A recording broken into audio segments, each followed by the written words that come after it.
জি, তো আমরা জাস্ট আমাদের গত পর্বে আমরা দুইটা আর্গুমেন্ট পেশ করছিলাম। আমাদের মেইন আর্গুমেন্ট আমরা এই পর্বে দিব ইনশাআল্লাহ। তো গত পর্বে যে আর্গুমেন্ট ছিল এটা হচ্ছে গিয়ে কোরআন শরীফ থেকে সূরা 52 নাম্বার চ্যাপ্টার 35 আর 36 নাম্বার ভার্স। ওখানে আল্লাহ তাআলা বলছেন যে আম খুলিকু মিন গায়রি শাইইন আম হুমুল খালিকুন আম খালাকুস সামাওয়াতি ওয়াল আরদ বাল লা ইউকিনুন।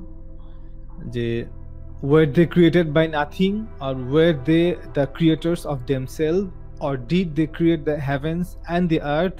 Rather they are not certain. So আল্লাহ এখানে তিনটা অপশন দিচ্ছে আমাদেরকে, যে যারা স্রষ্টার অস্তিত্বকে অস্বীকার করে, আল্লাহ তাআলার অস্তিত্বকে অস্বীকার করে এবং আল্লাহ তাআলার সাথে শিরক করে ও পরকালকে অবিশ্বাস করে, তো তাদেরকে আল্লাহ তাআলা উদ্দেশ্য করে বলতেছেন যে তারা কি শূন্য থেকে আসছে? আম খুলিকু মিন গায়রি শাই, তারা কি শূন্য থেকে অস্তিত্বে আসছে? তারা কি অ্যাবসেন্স অফ এনিথিং, এমন অবস্থা থেকে, অ্যাবসলিউট নাথিংনেস থেকে আসছে? নাকি আম হুমুল খালিকুন, নাকি তারাই তাদের স্রষ্টা, নাকি তারাই তাদের সৃষ্টি করছে?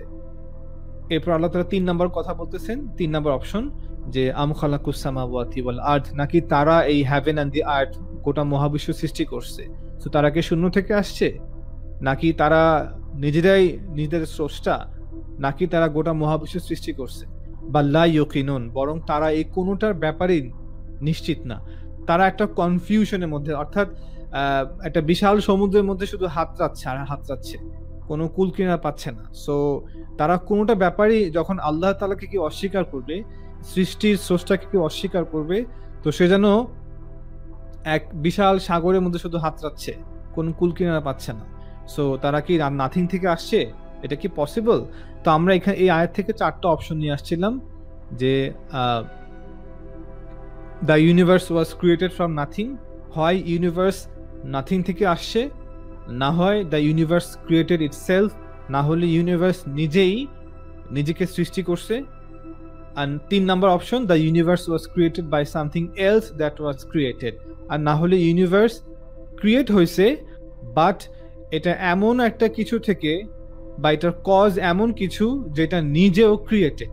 সো এই 3টা আমাদের সব থেকে মানে অ্যাভেলেবল অপশন, এর বাইরে কোনো অপশন নাই।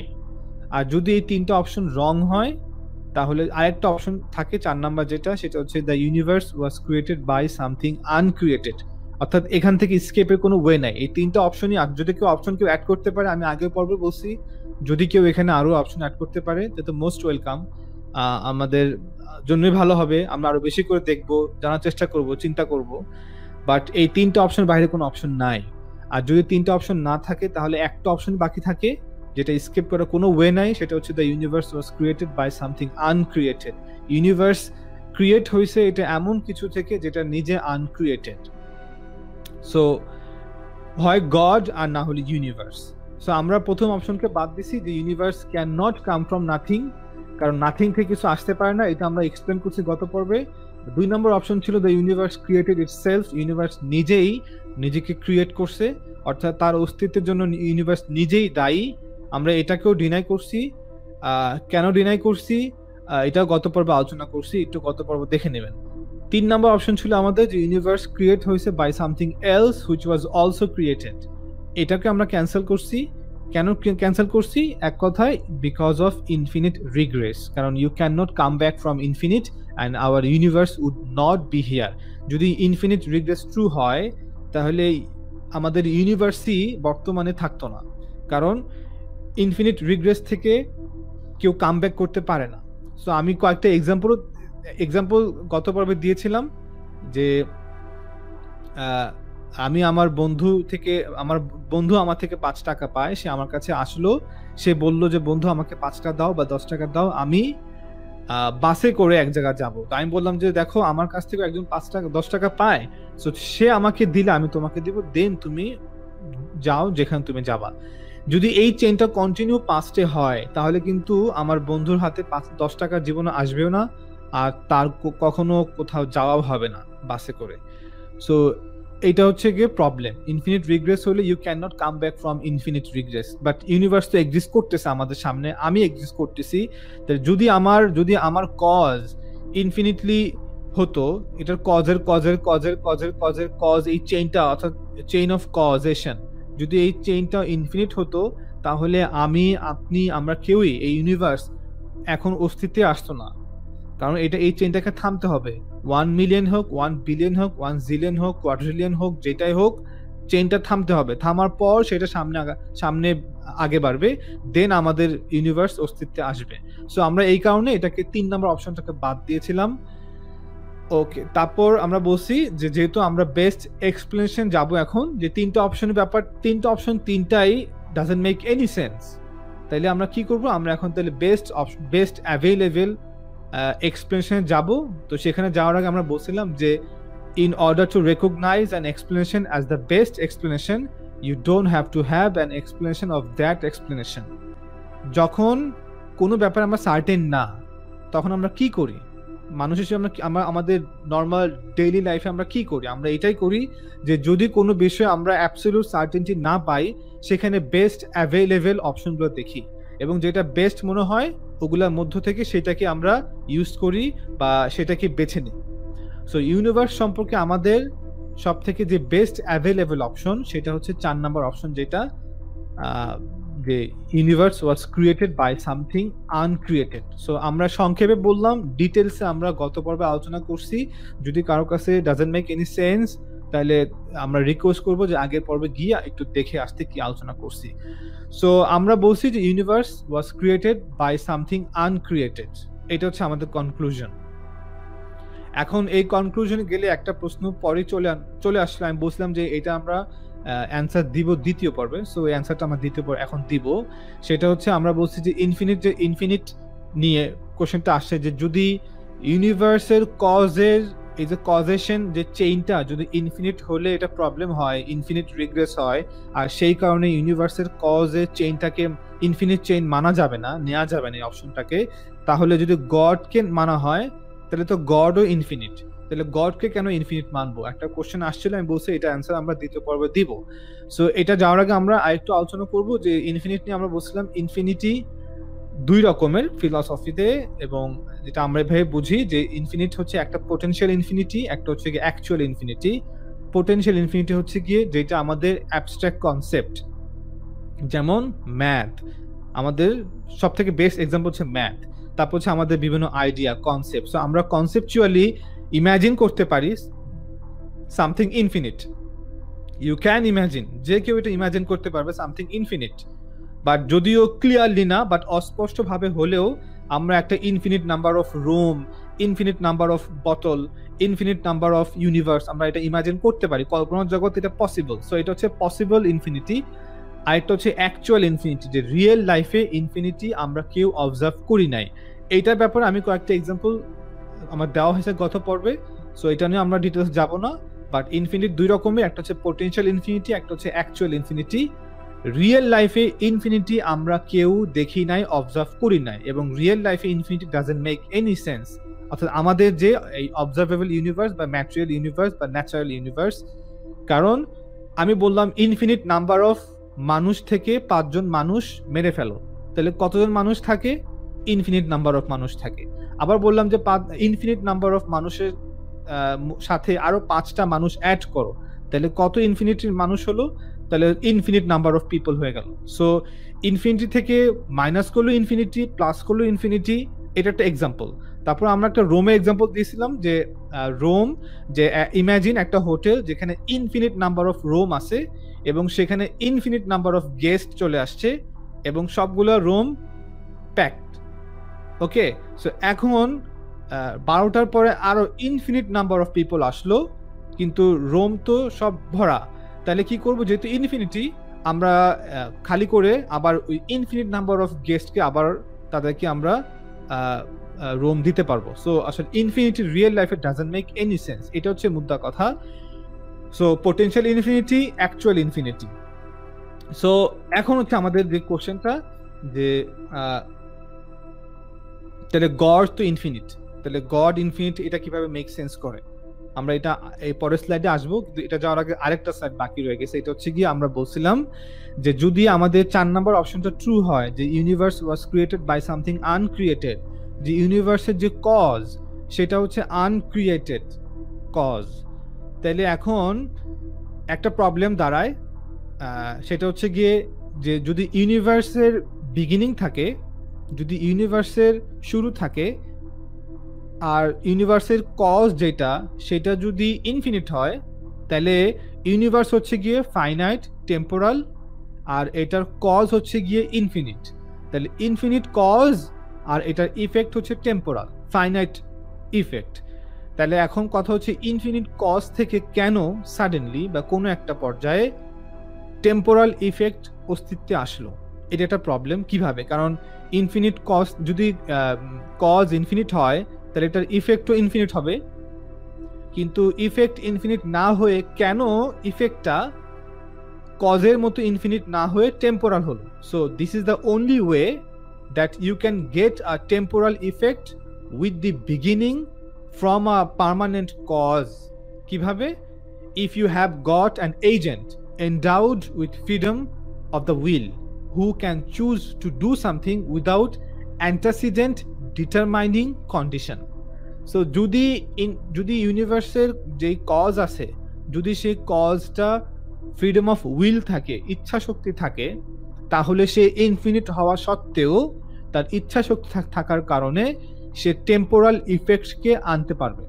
একবার পারবে, একাধিক পারবে, হাজারবার পারবে, যদি সেটার যদি সেটার ফ্রিডম অফ উইল থাকে।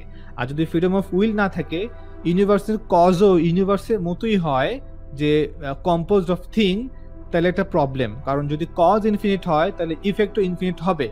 বাট এটার সমাধান একটাই, যে যদি সেই কজের ফ্রিডম অফ উইল থাকে তাহলে সেই কজটা ইনফিনিট হলেও সেটার ইফেক্ট টেম্পোরাল পসিবল।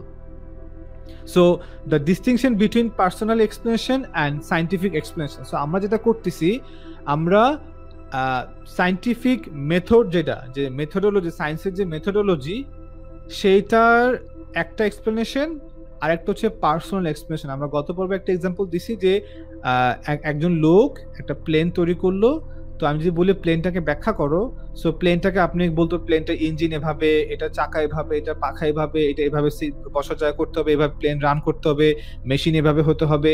তো এটা হচ্ছে প্লেন হাউ কোশ্চেনে আনসার। আর একটা হচ্ছে গিয়ে হু, পার্সোনাল, অর্থাৎ এই প্লেনটাকে একজন মানুষ তৈরি করছে, সো এটা হচ্ছে পার্সোনাল এক্সপ্লেনেশন।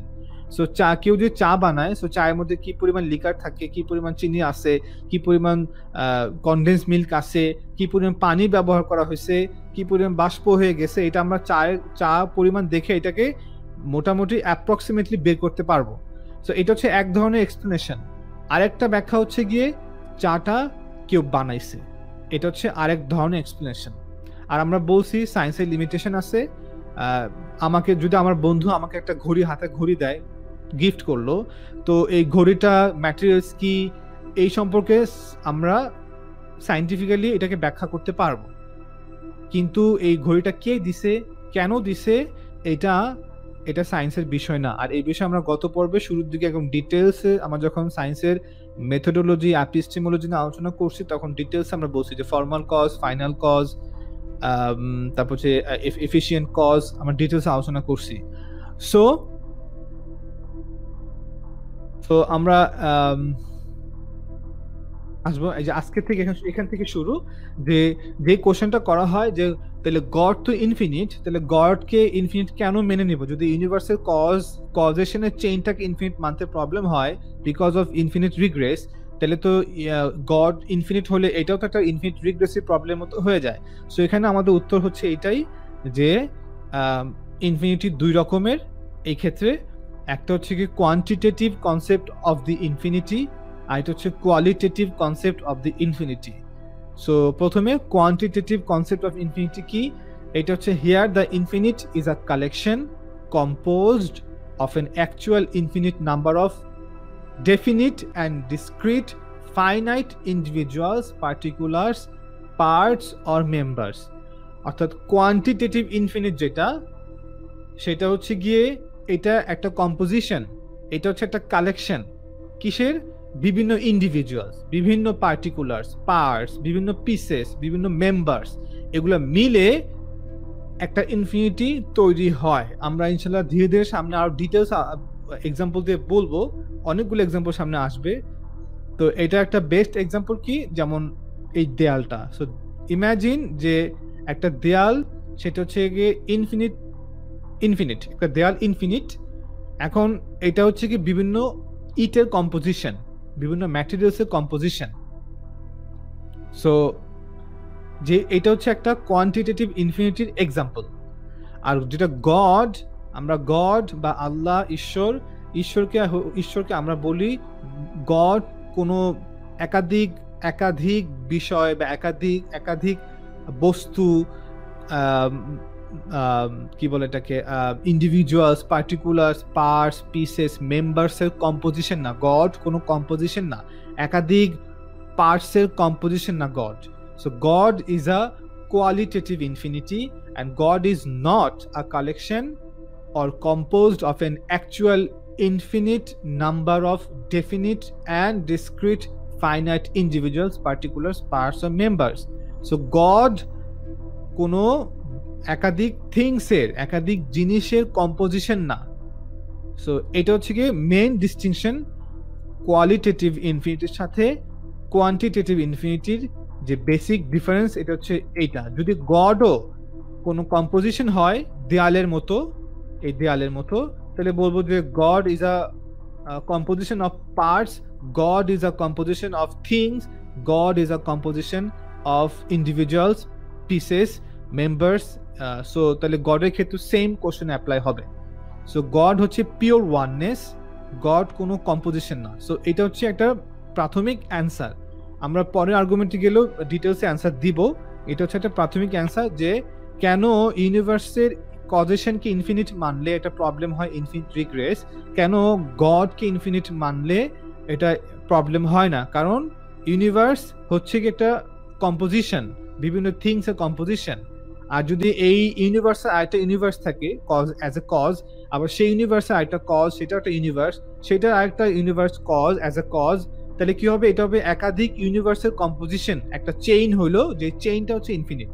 সো অনেক অসংখ্য ইনফিনিট নাম্বার অফ ইউনিভার্স মিলে একটা চেইন হইলো, যে চেইনটা ইনফিনিট, এবং সেটা হচ্ছে গিয়ে চেইনটা মিলে as a whole infinite. So এটা হচ্ছে কম্পোজিশন অফ ইউনিভার্স।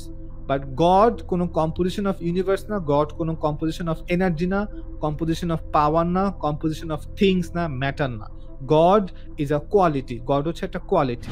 এটা হচ্ছে আমার পার্সোনালি সব থেকে পছন্দের। এর আগে আমার সবগুলো আর্গুমেন্ট আমার পছন্দের, অন্টোলজিক্যাল আর্গুমেন্ট, টিলিওলজিক্যাল আর্গুমেন্ট, যেটা আর্গুমেন্ট ফ্রম ডিজাইন, তারপর হচ্ছে গিয়ে আর্গুমেন্ট ফ্রম মোরালিটি, এটা আমার জন্য পার্সোনালি অনেক স্ট্রং একটা আর্গুমেন্ট ফ্রম মোরালিটি। তারপর হচ্ছে ফাইন টিউনিং আর্গুমেন্ট, যদি এইটা সবগুলো হচ্ছে গিয়ে fine tuning, teleological argument, fine tuning argument, argument from design, এই তিনটা একই জিনিস। সো আর্গুমেন্ট অনেক আছে, কসমোলজিক্যাল আর্গুমেন্ট আছে, অন্টোলজিক্যাল আর্গুমেন্ট আছে, টিলিওলজিক্যাল আর্গুমেন্ট আছে, আর্গুমেন্ট ফ্রম মোরালিটি আছে, আর্গুমেন্ট ফ্রম নতুন যেটা ফাইন টিউনিং। সো এগুলো সবগুলাই স্ট্রং আর্গুমেন্ট, কিন্তু যেটা আমার কাছে এবং অনেকের কাছেই, যারা থিওলজিয়ান, মুসলিম থিওলজিয়ান, খ্রিস্টান থিওলজিয়ান, যারা নাকি থিইজমকে রিপ্রেজেন্ট করে, তো আমাদের সবার কাছে সব থেকে স্ট্রং যেটা আমি ফিল করছি, এটা হচ্ছে গিয়ে argument from contingency, argument from dependency. এটা সব থেকে স্ট্রং। কেন? কারণ এই আর্গুমেন্টটা ইনফিনিটিকেও কাভার করে। অন্যগুলোও কোনো প্রবলেম নাই, ওগুলো স্ট্রং আর্গুমেন্ট, ওগুলো অনেক বেশি স্ট্রং আর্গুমেন্ট, কিন্তু এই আর্গুমেন্টটা ইনফিনিটিকেও কাভার করে, যে কারণে এটা সব কম্পেয়ার টু আদার আর্গুমেন্টস এটা অনেক বেশি strong compare to other arguments. So এই আর্গুমেন্টটা যেটা, এটা আমরা সূরা ইখলাস, যেটা মূলত এইটা থেকে আমরা আর্গুমেন্টটা একটা ম্যাচ করাবো। আল্লাহ তাআলা সূরা ইখলাসে বলছেন যে কুল, হে নবী আপনি বলেন, হু আল্লাহু আহাদ, যে তিনি হচ্ছেন এক, আল্লাহু সমাদ, আল্লাহ হচ্ছেন স্বয়ংসম্পূর্ণ, ইন্ডিপেন্ডেন্ট, পারফেক্ট, লাম ইয়ালিদ ওয়া লাম ইউলাদ, তিনি কোনো কিছু থেকে আসেন নাই এবং তার থেকেও কোনো কিছু আসে না। এটা লিটারাল যে তর্জমা, এটা হচ্ছে গিয়ে অনুবাদ, যে তার কোনো পিতামাতা নাই এবং তার কোনো সন্তান নাই, তিনি কারো সন্তান না এবং তিনি কারো পিতা না এবং তিনি কারো সন্তানও না। সো এটা হচ্ছে লিটারাল অনুবাদ।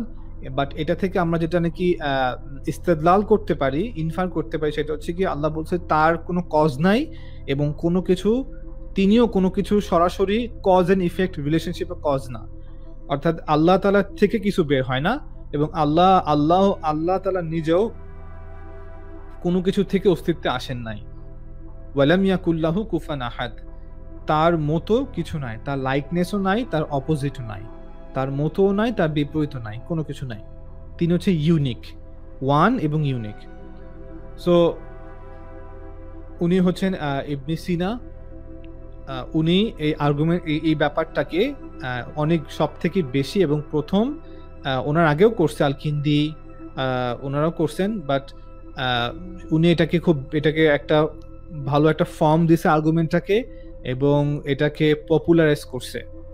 তো যে কারণে ওনাকেই রেফার করা হয় আর্গুমেন্টের একদম প্রথমে আর্গুমেন্টার হিসেবে। তো যদিও গ্রিক সক্রেটিস, অ্যারিস্টটল, প্লেটো, ওখানেও বিশেষ করে প্লেটো ওখান থেকে আর্গুমেন্টটা আসে, বাট উনি এটাকে বেশি পপুলারাইজ করছে মুসলিম ওয়ার্ল্ডে, এবং এটাকে একটা ভালো ফর্ম দিছে, একটা কমপ্লিট ফর্ম দিছে। সো এখানে যাওয়ার আগে আমরা বলি, ইবনে সিনা নিয়ে ব্যক্তিগতভাবে অনেকের মতপার্থক্য আছে, আমারও আছে, অনেকেরই আছে। উনি একজন কন্ট্রোভার্সিয়াল পারসন বিভিন্ন কারণে, কারণ উনি ফিলোসফার ছিল, যে কারণে স্বাভাবিক কারণে ওনার সাথে অনেক দ্বিমত হয়েছে বিভিন্ন কারণে। সো আমাদের ইসলামের প্রথম যুগ থেকেই, আব্বাসিদ এম্পায়ারের প্রথম যুগ থেকে, যখন নাকি গোল্ডেন এজ শুরু হয়, ট্রান্সলেশন এরা শুরু হয়, তখন থেকেই, এবং পাশাপাশি আমাদের ফালসাফা একটা ট্রেডিশন, আমাদের কালাম একটা ট্রেডিশন, একটা হচ্ছে আমাদের যে যেটা ইসলামিক জুরিসপ্রুডেন্স, সেটা আরেকটা ট্রেডিশন। সো তিনটা ট্রেডিশন প্যারালালে চলছে, তিনটাই স্ট্রং ট্রেডিশন মুসলমানদের। সো তো ফালসাফার সাথে কালাম স্কলারদের অনেক বেশি মতপার্থক্য ছিল, অনেক ক্ষেত্রে একমত ছিল, অনেক ক্ষেত্রে দ্বিমত ছিল।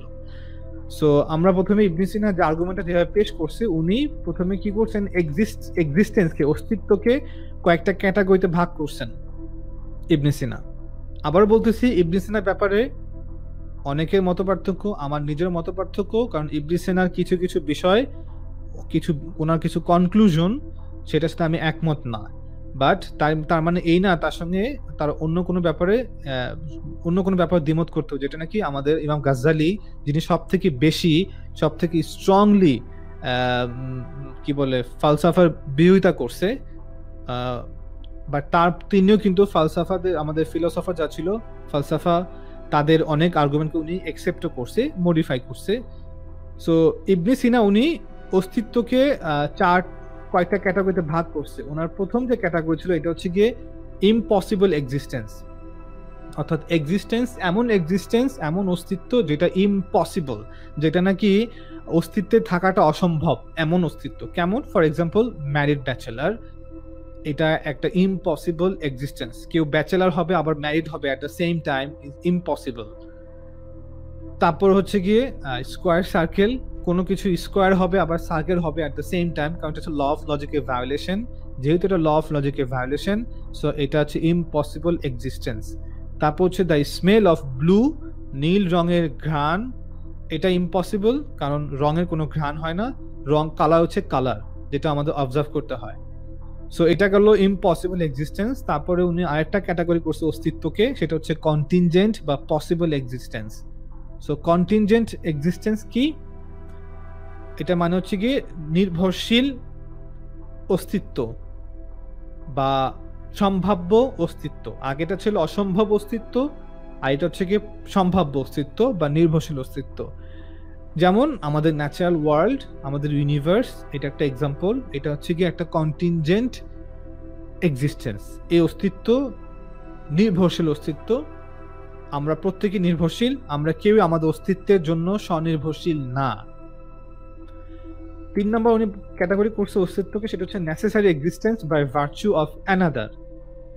এটা হচ্ছে গিয়ে প্রয়োজনীয় বা অপরিহার্য অস্তিত্ব, বাট সেটা হচ্ছে গিয়ে অন্য কোনো কিছুর উপর নির্ভরশীল। সেই অস্তিত্বটা অপরিহার্য, বাট সেটা হচ্ছে গিয়ে কোনো কিছুর উপর নির্ভরশীল। এটা কোনো এক্সাম্পল নাই রিয়েল লাইফে, বাট এটা as a concept, abstract concept হিসেবে আমরা অ্যাজ এ ক্যাটাগরি করছেন। আর 4 নম্বর যেটা, সেটা হচ্ছে গিয়ে necessary existence by virtue of itself. আরেকটা হচ্ছে গিয়ে নেসেসারি এক্সিস্টেন্স, সেটা অপরিহার্য অস্তিত্ব, বাট সে তার অস্তিত্বের জন্য নিজে দায়ী এবং সে হচ্ছে স্বনির্ভরশীল অস্তিত্ব, সে কারো উপর নির্ভরশীল না, সে অসম্ভব অস্তিত্ব না, সে সম্ভাব্য অস্তিত্ব না, সে এমন অপরিহার্য অস্তিত্ব না যে অন্যের উপর নির্ভরশীল, বাট সে হচ্ছে অপরিহার্য অস্তিত্ব, এটা হচ্ছে অপরিহার্য অস্তিত্ব যে নিজেই নিজের উপর নির্ভরশীল, itself by virtue of itself. So ইমাম এই আর্গুমেন্ট আমাদের ইমাম গাজ্জালি, আমাদের যে যদি ইমাম গাজ্জালি হচ্ছে উনি কালাম স্কলার, ইবনে তুফাইল উনি হচ্ছে ফালসাফা, উনি হচ্ছে ফিলোসফার, বিখ্যাত ইবন রুশদ বিখ্যাত ইবন রুশদ উনি philosopher, Thomas Aquinas Christian theologian philosopher. So ওনারা সবাই আর্গুমেন্টটাকে মানে বিভিন্নভাবে প্রেজেন্ট করছে মানুষের সামনে মডিফাই করে করে, বাট এটা এসেন্স, এই আর্গুমেন্টের যে এসেন্স একই, সেটা হচ্ছে গিয়ে আমাদের একটা নেসেসারি অপরিহার্য অস্তিত্ব লাগবে, এটা হচ্ছে সমস্ত আর্গুমেন্টের মূল এসেন্স। সো এটাকে সামনে রেখেই বিভিন্নজন বিভিন্নভাবে মডিফাই করছে আর্গুমেন্টটাকে, but basic structure same. So আমরা আর্গুমেন্টটা যাব, সেই আর্গুমেন্টটা মেইন ফর্মে যাব, মানে অনেক ফর্মের মধ্যে একটা ফর্ম যেটা নাকি আমাদের বিভিন্ন মুসলমানরা এটাকে প্রেজেন্ট করছে মডার্ন ফর্মে, বাট এটা অনেকগুলো ফর্ম আছে, আর্গুমেন্ট ফর্ম কন্টিনজেন্সি অনেকগুলো 3-4টা ফর্ম আছে। সো আমরা আর্গুমেন্টে যাওয়ার আগে একটা যে ছোট্ট গল্প, সেটা হচ্ছে গিয়ে ইবন তুফাইল, এই যে ইবন তুফাইল ওনার একটা উনি বিখ্যাত যে কারণে, এটা হচ্ছে গিয়ে হাই ইবন আখজাম, একটা রূপক চরিত্র, একটা কাল্পনিক চরিত্র, তিনি চরিত্রকে নিয়ে একটা গল্প লিখছেন, উপন্যাস টাইপের লিখছেন। গল্পটা হচ্ছে গিয়ে, এই গল্পটা কেন রিলেটেড, কারণ এই গল্প থেকে আমরা এই যে আর্গুমেন্টটা যেই মূল এসেন্সটা এটাকে উনি বের করে নিয়ে আসছে। আবার বলতেছি, ইবন তুফাইলের সাথে আমরা অনেক ক্ষেত্রে দ্বিমত, বাট অনেক ক্ষেত্রে একমত, যেটা ইবনে সিনা অনেক ক্ষেত্রে দ্বিমত, আবার কিছু ক্ষেত্রে একমত হয়েছেন ফিলোসফারদের সাথে। সো ইবন তুফাইলের যে ঘটনা আপনারা এটা ইউটিউবে পাবেন, মানে অনেকগুলা, এটা অনেকে অ্যানিমেশন করে 1 ঘন্টার পুরো গল্পটা নিয়ে আসছে, দেখতে পারবেন পুরো গল্পটা। আমি সংক্ষেপে গল্পটা এখানে প্রেজেন্ট করবো। এটা হচ্ছে কি, একটা বাচ্চা ছেলে কোনো কারণে, পলিটিক্যাল কারণে, বিভিন্ন কারণে তাকে তার মা মুসা আলাইহিস সালামের মতো পানিতে, সমুদ্রে একটা বাক্সে বা ঝুড়িতে রেখে ভাসায় দিছে, যে কারণে হোক, কারণ তাকে মেরে ফেলবে যে এরকমটা কারণে। তো সে ভাসতে ভাসতে একটা আইল্যান্ডে গেছে, তারপর সে আইল্যান্ডে ঢেউ তাকে উপরে নিয়ে গেছে, তারপর একটা হরিণ তাকে লালন পালন করছে, বড় করছে, এবং সে হচ্ছে পুরো দ্বীপে একমাত্র হিউম্যান বিইং যার মধ্যে মানুষের যে অ্যাট্রিবিউট, যে ইন্টালেক্ট, বুদ্ধিমত্তা, রেশনাল ফ্যাকাল্টি যে তার মধ্যে আছে, যেটা আইল্যান্ডে অন্য কোনো পশু পাখির মধ্যে নাই, অন্য কোনো জন্তু জানোয়ারের মধ্যে নাই, যে তার মধ্যে ন্যাচারালি যেটা নাকি মানুষ হিসেবে তার মধ্যে আছে, চিন্তা করার ক্ষমতা। তো সে যখন দ্বীপে গেছে, গল্পটা রূপক অর্থে, রিয়েল না। সো সে যখন বড় হয়েছে, 14, 15, 16 বছর হয়েছে, কিভাবে বড় হয়েছে রিয়েল লাইফে পসিবল না, আমরা বলি রিয়েল লাইফে পসিবল না। একটা বাচ্চা ছেলে একা একা বড় হবে জঙ্গলে, ওই হরিণ তাকে দুধ পান করাতো, হরিণ তাকে নিজের ছেলের মতো করে বড় করছে। একটা পর্যায়ে হরিণ মারা যায় এবং সেও আরো বড় হয়, বয়স 15, 16 হয়, 17, 18 হয়, 20 হয়, হ্যাঁ 20, 21, 22 হয়, 24, 25 হয়। তো একটা পর্যায়ে আলটিমেটলি সে কোশ্চেন করা শুরু করে তার এক্সিস্টেন্স সম্পর্কে, তার চারপাশ সম্পর্কে, রাতের আকাশ, দিনের সূর্য, রাতের তারা, রাতের চাঁদ, এই সূর্য চাঁদের পরিক্রমা, গাছের ফল যেটা সে খাচ্ছে, বৃষ্টি হচ্ছে, বিভিন্ন সময় মৌসুম হচ্ছে, পাতা ঝরে যাচ্ছে, আবার নতুন করে পাতা হচ্ছে, গাছ সজীব হচ্ছে, পৃথিবী সবুজ হচ্ছে। তো বিভিন্ন সমুদ্রে মাছ শিকার করে সে খাচ্ছে, মাছ ধরে খাচ্ছে, জঙ্গলে গিয়ে বিভিন্ন পশু পাখি খাচ্ছে। তো বিভিন্ন জন্তু থেকে জন্তু জন্ম হচ্ছে, দেখতেছে, সে বংশ বিস্তার করতেছে।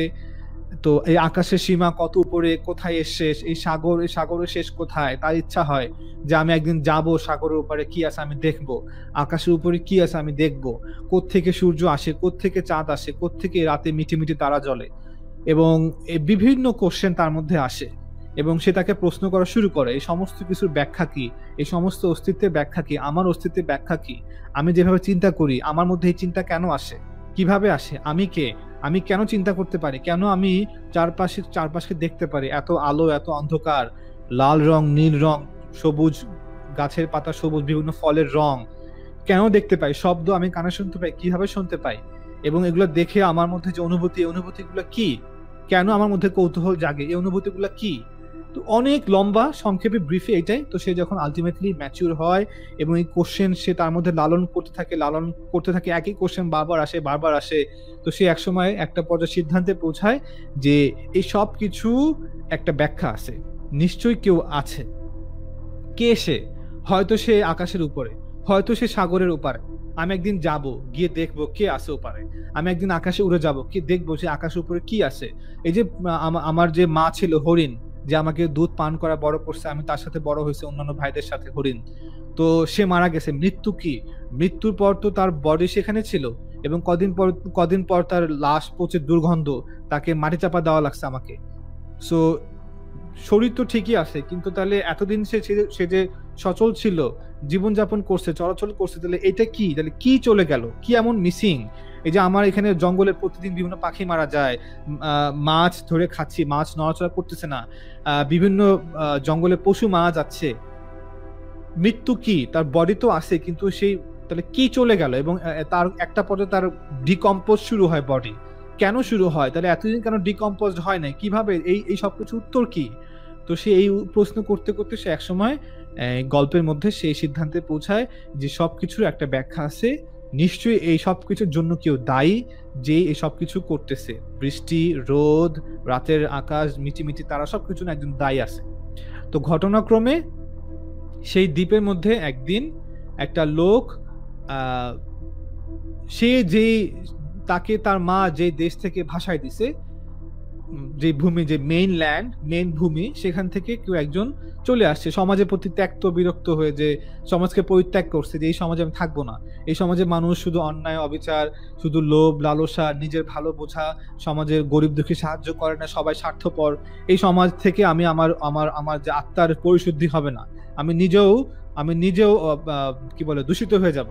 তো সে এই সিদ্ধান্ত নেওয়ার কারণে সে বলে আমি কিছুটা দিন হলেও এই সমাজ থেকে দূরে থাকবো, আমি প্রকৃতির সঙ্গে থাকবো এবং সেখানে একা স্রষ্টাকে স্মরণ করব, কারণ এই সমাজ থেকে আমিও তাদের মতো হয়ে যাচ্ছি। তো তখন সেই দ্বীপে গেলে তার সাথে ওই যে হাই ইবন আখজাম তার পরিচয় হয়, এবং একটা পর্যায়ে তারা কাছে আসে, তারপর তাকে সে ভাষা শিখায়, দীর্ঘ অনেক মাস সময় লাগে, এবং তারপর সে তাকে দাওয়াত দেয়, বলে যে দেখো এই যে মানে সেও বলে আমি এভাবে জঙ্গলে বড় হয়েছি, আমি জানি না আমার অতীত কি, আমার অতীত কি আমি জানি না, আমি এখানে একটা হরিণ আমাকে লালন পালন করছে এবং আমি তার ছেলে হিসেবে বড় হয়েছি, বাট আমি জানি না। সো ভাষা আমি তোমার থেকে শিখলাম। যে তখন তাকে ভাষা শিখাইছে, এবং তার অতীত জানার পরে সেও বললো আমি এই কারণে সমাজ থেকে চলে আসছি ত্যক্ত বিরক্ত হয়ে, ঈশ্বরের সন্ধানে বা ঈশ্বরের সান্নিধ্য পাওয়ার জন্য, স্রষ্টাকে স্মরণ করার জন্য, তার এবাদতে মগ্ন হওয়ার জন্য কিছুটা সময়। তো তখন তাকে সে বলে যে দেখো এই সবকিছু ঈশ্বর আছে, যিনি সবকিছু তৈরি করছে, এই তুমি যে রাতে তারা দেখছো এবং যে চাঁদ দেখতেছো সবকিছু কেউ তৈরি করছে, তিনি হচ্ছে ঈশ্বর, এবং তিনি আমাকে তোমাকে সৃষ্টি করছে, এই জঙ্গলের সমস্ত কিছু তিনি সৃষ্টি করছেন, মৃত জীবিত সব তিনি সৃষ্টি করছে। তখন বলে কিন্তু তুমি যে আমাকে দাওয়াত দিচ্ছ এটা আমি অলরেডি জানি এবং সেটা আমি অলরেডি বিশ্বাস করি, আমিও বিশ্বাস করি সবকিছুকে একজন তৈরি করছে, কেউ একজন আছে যিনি আকাশের উপরে, হয়তো সাগরের উপরে। এখন তুমি যেহেতু ওখান থেকে আসছো তার মানে সে ওখানে না, তাহলে সে আকাশের উপরে। তো এইভাবে তারা একটা পর দেখে, তখন সেই লোক অবাক হয় যে সে জঙ্গলে বড় হয়েছে, এবং জঙ্গলে বড় হয়ে সে নিজে নিজে তার রেশনাল ফ্যাকাল্টি, তার যে বুদ্ধিমত্তা, তার যে প্রশ্ন করার ক্ষমতা মানুষের, তার চারপাশকে দেখে প্রশ্ন করার ক্ষমতা, তার অস্তিত্বকে প্রশ্ন করা, তার চারপাশকে প্রশ্ন করা, সমস্ত কিছুকে প্রশ্ন করা, এটার অস্তিত্বের ব্যাখ্যা জানতে চাওয়ার যে আগ্রহ, যে কৌতূহল, সেই কৌতূহল তাকে তার স্রষ্টা পর্যন্ত পৌঁছায় দিছে, যে সবকিছুর একটা ব্যাখ্যা আছে, সবকিছু কেউ করছে। তো এই পুরো গল্পটা আরো সামনে আছে। বাকি এই গল্পটার যে সামারি হচ্ছে এইটাই, যে আমাদের চারপাশকে দেখে আমরা একটা সিদ্ধান্তে আসতে পারি যে সবকিছু একটা ব্যাখ্যা প্রয়োজন। কারণ আমি আমার ব্যাখ্যা করতে পারতেছি না, আমি আমার অস্তিত্বের ব্যাখ্যা করতে পারতেছি না, এবং আমি যেই পরিবেশে আসি, যে অস্তিত্বের মাঝে আমি আসি, আমার অস্তিত্বের যে অস্তিত্বের মাঝে, যে অসংখ্য অস্তিত্বের মাঝে আমার অস্তিত্ব, সেই অস্তিত্বগুলো কেউই তো আমার অস্তিত্বকে ব্যাখ্যা করতেছে না। আমিও তো তাদের অস্তিত্বকে ব্যাখ্যা করতেছি না, বা তারাও তো তাদের অস্তিত্বকে ব্যাখ্যা করতেছে না, এবং আমি আমার অস্তিত্বের ব্যাখ্যা করতেছি না। তাহলে এই সবকিছু ব্যাখ্যা কি? এই সমস্ত অস্তিত্বের কোত্থেকে আসলো? কিভাবে অস্তিত্বে আসলো? তো তো আমরা আলটিমেটলি আমরা একটা অপরিহার্য অস্তিত্বে পৌঁছাই, যে একটা অপরিহার্য অস্তিত্ব আছে, যে অস্তিত্ব সমস্ত অস্তিত্বের ব্যাখ্যা হবে। তো ইবন তোফায়েল যেই কারণে বিখ্যাত, ওনার এই গল্পটার কারণে, এবং এই গল্পটার উদ্দেশ্য হচ্ছে এটাই, যে এই গল্প থেকে যেটা এসেন্সটা বের করে নিয়ে আসা শিক্ষাটা, সেটা হচ্ছে গিয়ে এই সমস্ত অস্তিত্বের একটা অপরিহার্য অস্তিত্ব লাগবে, যেটা নাকি নেসেসারি এক্সিস্টেন্স, যেটাকে আমরা বলি হচ্ছে ওয়াজিবুল বুজুদ। অর্থাৎ ওয়াজিব মানে হচ্ছে গিয়ে বাধ্যতামূলক, অপরিহার্য। বলি না, এই বলি বেতির নামাজ ওয়াজিব, বা অন্যান্য আমল ওয়াজিব। ওয়াজিব মানে যেটা নাকি আবশ্যিক। তো আমাদের একটা আবশ্যিক অস্তিত্ব লাগবে, ওয়াজিবুল বুজুদ। বুজুদ মানে হচ্ছে অস্তিত্ব। সো ওয়াজিবুল বুজুদ। সো এইটাই হচ্ছে গল্পের শিক্ষা, যে আমাদের রেশনাল ফ্যাকাল্টি দিয়ে আমরা অবশ্যই, যদি কেউ আবেগের বশবর্তী না হয়ে, আবেগকে আল্লাহ তাআলা কোরআনে বলেন আফালা ইয়াকিলুন আফালা ইয়াতাদাব্বারুন আফালা ইয়াতাফাক্কারুন, যে তারা কি চিন্তা করে না, তারা আকলকে ব্যবহার করে না, তারা কি চিন্তা করে না? তো আকল শব্দের যে আরবি, যে আকল থেকে আসছে, আকলা থেকে আসছে, এটা অর্থ হচ্ছে কি কোনো কিছুকে গিট দেওয়া, বাধা কোনো কিছুকে, এটা শব্দের রুট মিনিং। তো এটা কেন রুট মিনিং হলো? কারণ হচ্ছে কি আকল ব্যবহার করা, ইন্টালেক্টকে ব্যবহার করা, রেশনাল ফ্যাকাল্টিকে ব্যবহার করা, এটা হচ্ছে গিয়ে কোনো কিছু গিট দেওয়া, মানে ইমোশন তাড়িত না হয়ে আমার পার্সোনাল ব্যাড এক্সপিরিয়েন্স, বা আমি যেই এনভায়রনমেন্টে বড় হয়েছি, সবকিছু সমস্ত যে আবেগ, আমার তো হিউম্যান বিইং, আমার হচ্ছে ইমোশনাল বিইং। সো ইমোশন দ্বারা তাড়িত না হয়ে চিন্তা করা, এটা হচ্ছে আকল। আফালা ইয়াকিলুন, তারা কি চিন্তা করে না? অর্থাৎ ইমোশন যদি কেউ প্রাধান্য দেয়, তাহলে সে তার আকলকে শতভাগ এবং যথার্থভাবে ব্যবহার করতে পারবে না। ইমোশনকে এক পাশে রেখে আকলকে ব্যবহার করতে হবে, যেটা আমরা করতে পারি না। কেন? কারণ আমরা ইন্টেলেকচুয়াল বিইং, আবার আমরা প্যারালালি ইমোশনাল বিইং। সো যেহেতু আমাদের ইমোশন অনেক বেশি, জজবাত আমাদের অনেক বেশি, শাহওয়াত আমাদের অনেক বেশি, রাগবাদ আমাদের অনেক বেশি, তো যেই কারণে অনেক সময় বেশিরভাগ ক্ষেত্রে সম্ভব হয় না আমরা আমাদের ইমোশন দ্বারা তাড়িত হয়ে আকলকে ব্যবহার করে, যে কারণে সঠিক সিদ্ধান্ত আমরা পৌঁছতে পারি না। সো এই গল্পটা এইটা হচ্ছে শিক্ষা, যে আমাদের একটা আবশ্যিক অস্তিত্ব লাগবে, নেসেসারি ওয়াজিবুল বুজুদ লাগবে। সো এখন আমরা মেইন আর্গুমেন্টে যাব। তো এর আগে ছোট্ট একটা জাস্ট বিষয়, সেটা হচ্ছে কি it is the mark of a rational mind to question that which did not have to be. আমরা যে রেশনাল বিইং, আমাদের মাইন্ড, যে রেশনাল মাইন্ড, এই আমাদের বুদ্ধিমত্তার একটা মার্ক হচ্ছে, একটা সাইন হচ্ছে, একটা নিদর্শন হচ্ছে, একটা প্রমাণ হচ্ছে টু কোশ্চেন, প্রশ্ন করা। কোন বিষয়কে প্রশ্ন করা? That which did not have to be, যেটা নাকি এমনটা হয় না, এমনটা এভাবে হয় না, বা এমন হওয়া উচিত না, সেই ক্ষেত্রে আমরা প্রশ্ন করি, এটা কেন, ওটা কেন, কিভাবে।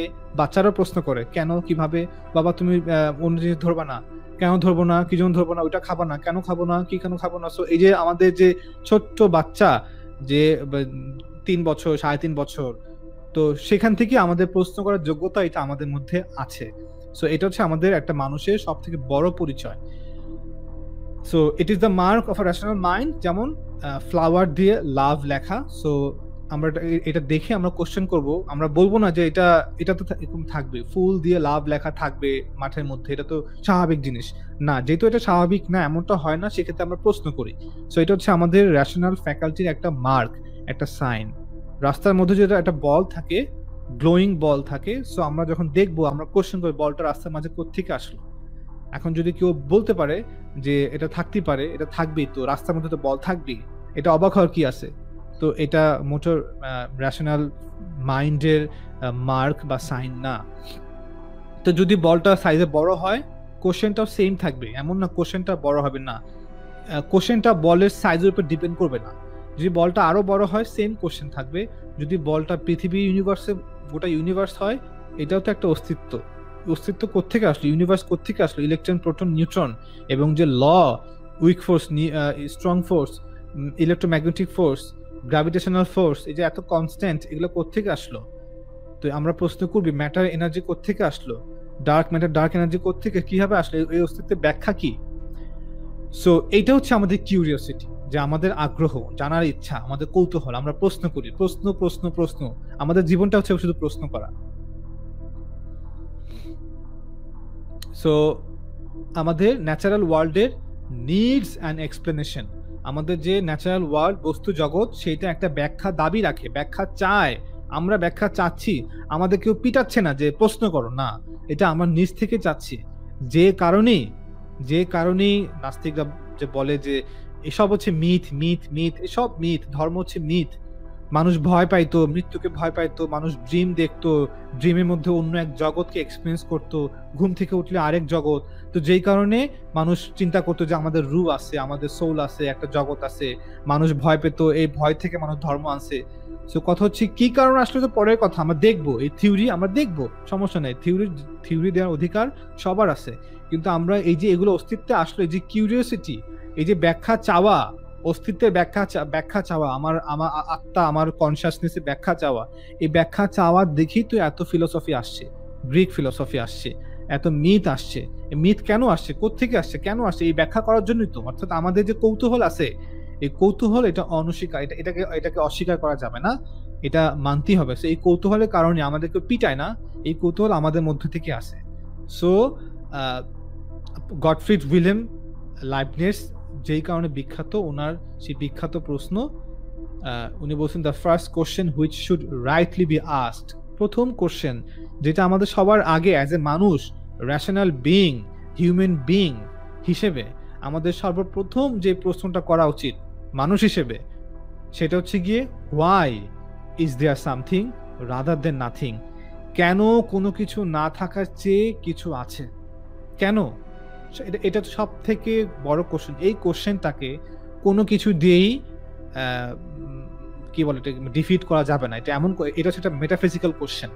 সো আপনি ন্যাচারাল যত ব্যাখ্যায় দেন, ন্যাচারালিস্টিক যত ব্যাখ্যায় দেওয়া হোক, এই কোশ্চেনটা অ্যান্সার ইম্পসিবল, কারণ এই কোশ্চেনটা হচ্ছে একটা metaphysical question. Why is there something rather than nothing, কেন কিছু না থাকার চেয়ে কিছু আছে। সো অস্তিত্ব আমরা দুইটা ভাগে ভাগ করবো এখন। ওই ইবনে সিনার যে চারটা ক্যাটাগরি, দুইটাকে দুইটা ক্যাটাগরিতে নিয়ে আসবো আমরা। সেটা হচ্ছে গিয়ে অস্তিত্ব, ওই চারটাকে দুইটার মধ্যে সাম আপ করে নিয়ে আসবো। এটা হচ্ছে অস্তিত্ব হয় ডিপেন্ডেন্ট হবে, এক্সিস্টেন্স হয় ডিপেন্ডেন্ট হবে, আর না হলে সেই এক্সিস্টেন্স ইন্ডিপেন্ডেন্ট হবে। হয় নির্ভরশীল হবে, আর না হয় স্বনির্ভরশীল হবে, অন্য কিছুর উপর নির্ভরশীল হবে, আর নাহলে নিজেই স্বনির্ভরশীল হবে। এই দুই ক্যাটাগরি, সমস্ত অস্তিত্বকে এই দুই ক্যাটাগরিতে ভাগ করা যাবে। সো এটা হচ্ছে আমাদের একটা ফরম্যাট, যেই কন্টিনজেন্সি, আর্গুমেন্ট ফ্রম কন্টিনজেন্সি বা আর্গুমেন্ট ফ্রম ডিপেন্ডেন্সি, এটা হচ্ছে একটা ফরম্যাট। এটা 3-4টা ফর্ম আছে, এটা হচ্ছে একটা ফর্ম। সেটা হচ্ছে গিয়ে 1 number, the universe and all that we perceive is either independent or dependent on something else dependent or dependent on something independent and eternal.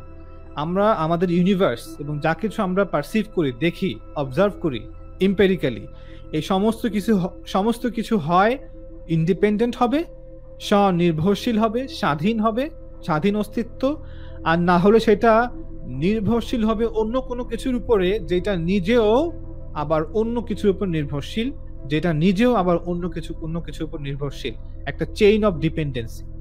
আর না হয় 3 নম্বর অপশন, ইউনিভার্স এমন কিছুর উপর নির্ভরশীল যেটা নিজে ইন্ডিপেন্ডেন্ট, আর যদি সেটা ইন্ডিপেন্ডেন্ট হয় তো বাই ডিফল্ট সেটা ইটারনাল হবে। যদি কোনো অস্তিত্ব ইন্ডিপেন্ডেন্ট হয় সেটাকে অবশ্যই ইটারনাল হতে হবে। যদি ইটারনাল না হয় তাহলে সেটা ইন্ডিপেন্ডেন্ট হতে পারবে না, কারণ ইন্ডিপেন্ডেন্ট এক্সিস্টেন্সে একটা অ্যাট্রিবিউট, একটা বৈশিষ্ট্য হচ্ছে সেটা ইটারনাল হতে হবে, ইনফিনিট হতে হবে। সো এই 3টা অপশন, ইউনিভার্স সম্পর্কে এই তিনটা অপশন, হয় সেটা স্বনির্ভরশীল হবে, হয় সেটা একটা ইনফিনিট নাম্বার অফ কজেশনের উপর ডিপেন্ডেন্ট হবে, আর না হলে সেটা নিজের আর না হয় সেটা এমন কিছুর উপর নির্ভরশীল হবে যেটা স্বনির্ভরশীল। 2 নম্বর premise, universe and all that we perceive cannot be independent or dependent on something else dependent. Universe এবং যা কিছু আমরা পারসিভ করি সেটা স্বনির্ভরশীল না, এবং সেটা এমন কিছুর উপর নির্ভরশীল না যেটা আবার আরেকটার উপর নির্ভরশীল, সেইটা আবার আরেকটার উপর নির্ভরশীল, এবং এটা একটা ইনফিনিট নাম্বার অফ, এটা একটা infinite chain of causation. 3 number premise, অতএব therefore the universe and all that we perceive dependent on something independent and eternal. So আমরা যেহেতু দুইটা অপশন বাদ দিলাম, প্রথম আর 2, সেহেতু অতএব কারণে 3 নাম্বার যে অপশন, ইউনিভার্স নির্ভরশীল বাট এমন কিছুর উপর নির্ভরশীল যেটা স্বনির্ভরশীল। সো আমরা এই যে কনক্লুশন, 1 থেকে 2 আসলাম, 2 এসে দুইটা অপশন বাদ দিলাম, 3 এসে আমরা একটা অপশনকে রাখলাম, এটা হচ্ছে আমাদের কনক্লুশন। এই ডিডাকটিভ আর্গুমেন্টের এটা হচ্ছে একটা কনক্লুশন। সো এটাকে আমরা এখন প্রুফ করব রেশনালি, রিজনিং মাধ্যমে, ইনফার করার মাধ্যমে। সো প্রথমে হচ্ছে আমরা যেটা করব প্রুফ করার ক্ষেত্রে কি, আমরা প্রথমেই যে আমরা বললাম অস্তিত্ব দুই রকমের, ডিপেন্ডেন্ট আর ইন্ডিপেন্ডেন্ট। আমরা প্রথমে ডিপেন্ডেন্টকে আগে ডিফাইন করব। ডিপেন্ডেন্ট কি, ডিপেন্ডেন্ট বলতে আমরা কি বোঝাচ্ছি? সো ডিপেন্ডেন্ট মানে হচ্ছে গিয়ে নট নেসেসারি। ডিপেন্ডেন্ট কি, যেটা হচ্ছে গিয়ে নট নেসেসারি। তার মানে কি, নির্ভরশীল অস্তিত্ব বা কোনো কিছু নির্ভরশীল মানে হচ্ছে সেটা প্রয়োজনীয় না, অপরিহার্য না। তাহলে ইন্ডিপেন্ডেন্ট মানে কি, ইন্ডিপেন্ডেন্ট মানে হচ্ছে গিয়ে নেসেসারি। সো ইন্ডিপেন্ডেন্ট স্বাধীন যেটা, সেটা হচ্ছে নেসেসারি, অপরিহার্য। যেটা স্বাধীন সেটা অপরিহার্য। তাইলে যেটা নাকি স্বাধীন না সেটা অপরিহার্য না। সো তাহলে ডিপেন্ডেন্ট কি, যেটা নট নেসেসারি। তাহলে নেসেসারি কি, নেসেসারি মিনস, নেসেসারি মানে হচ্ছে গিয়ে আমরা বুঝাচ্ছি that it was impossible for it not to have existed. Necessary মানে হচ্ছে কি এমন কিছু যেটা তার জন্য অসম্ভব অস্তিত্বে না থাকা। অস্তিত্বে না থাকাটা তার যদি এমন কিছু হয়, এমন একটা অস্তিত্ব ইমাজিন করেন, এমন একটা অস্তিত্ব যেটা অস্তিত্বে না থাকাটা অসম্ভব তার জন্য, তাহলে সেটা হচ্ছে গিয়ে necessary existence. R things that are not necessary did not have two exist. তাহলে যেটা নেসেসারি না, যেটা অপরিহার্য না, সেটাকে অস্তিত্বে থাকতে হবে না। একটা এক্সাম্পল কি, যেমন ফ্রিজের মধ্যে এগ বক্সের উপরে একটা কলম। সো এটা নেসেসারি না যে ফ্রিজে এগ বক্স থাকতেই হবে এবং এগ বক্সের উপর একটা পেন থাকতেই হবে, এটা নেসেসারি না। না না না, এটা কেমন কথা, এগ বক্স থাকবে আর এটার উপর কলম থাকবে, এটা ইম্পসিবল না, ব্যাপারটা এরকম না। সো এটা হচ্ছে একটা এক্সাম্পল যে নট নেসেসারি, এটা একটা এক্সাম্পল। সো যেটা নট নেসেসারি সেটা ডিপেন্ডেন্ট। তাহলে এটা ডিপেন্ডেন্ট, তাহলে আমরা একটা প্রশ্ন করবো যে এটা কোত্থেকে আসলো, এগ বক্সের উপর কলমটা কোত্থেকে আসলো। যেহেতু এটা ডিপেন্ডেন্ট, সেজন্য এই প্রশ্নটা দাবি রাখে, প্রশ্নটা ডিমান্ড করে, এই সিচুয়েশনটা একটা প্রশ্ন ডিমান্ড করে।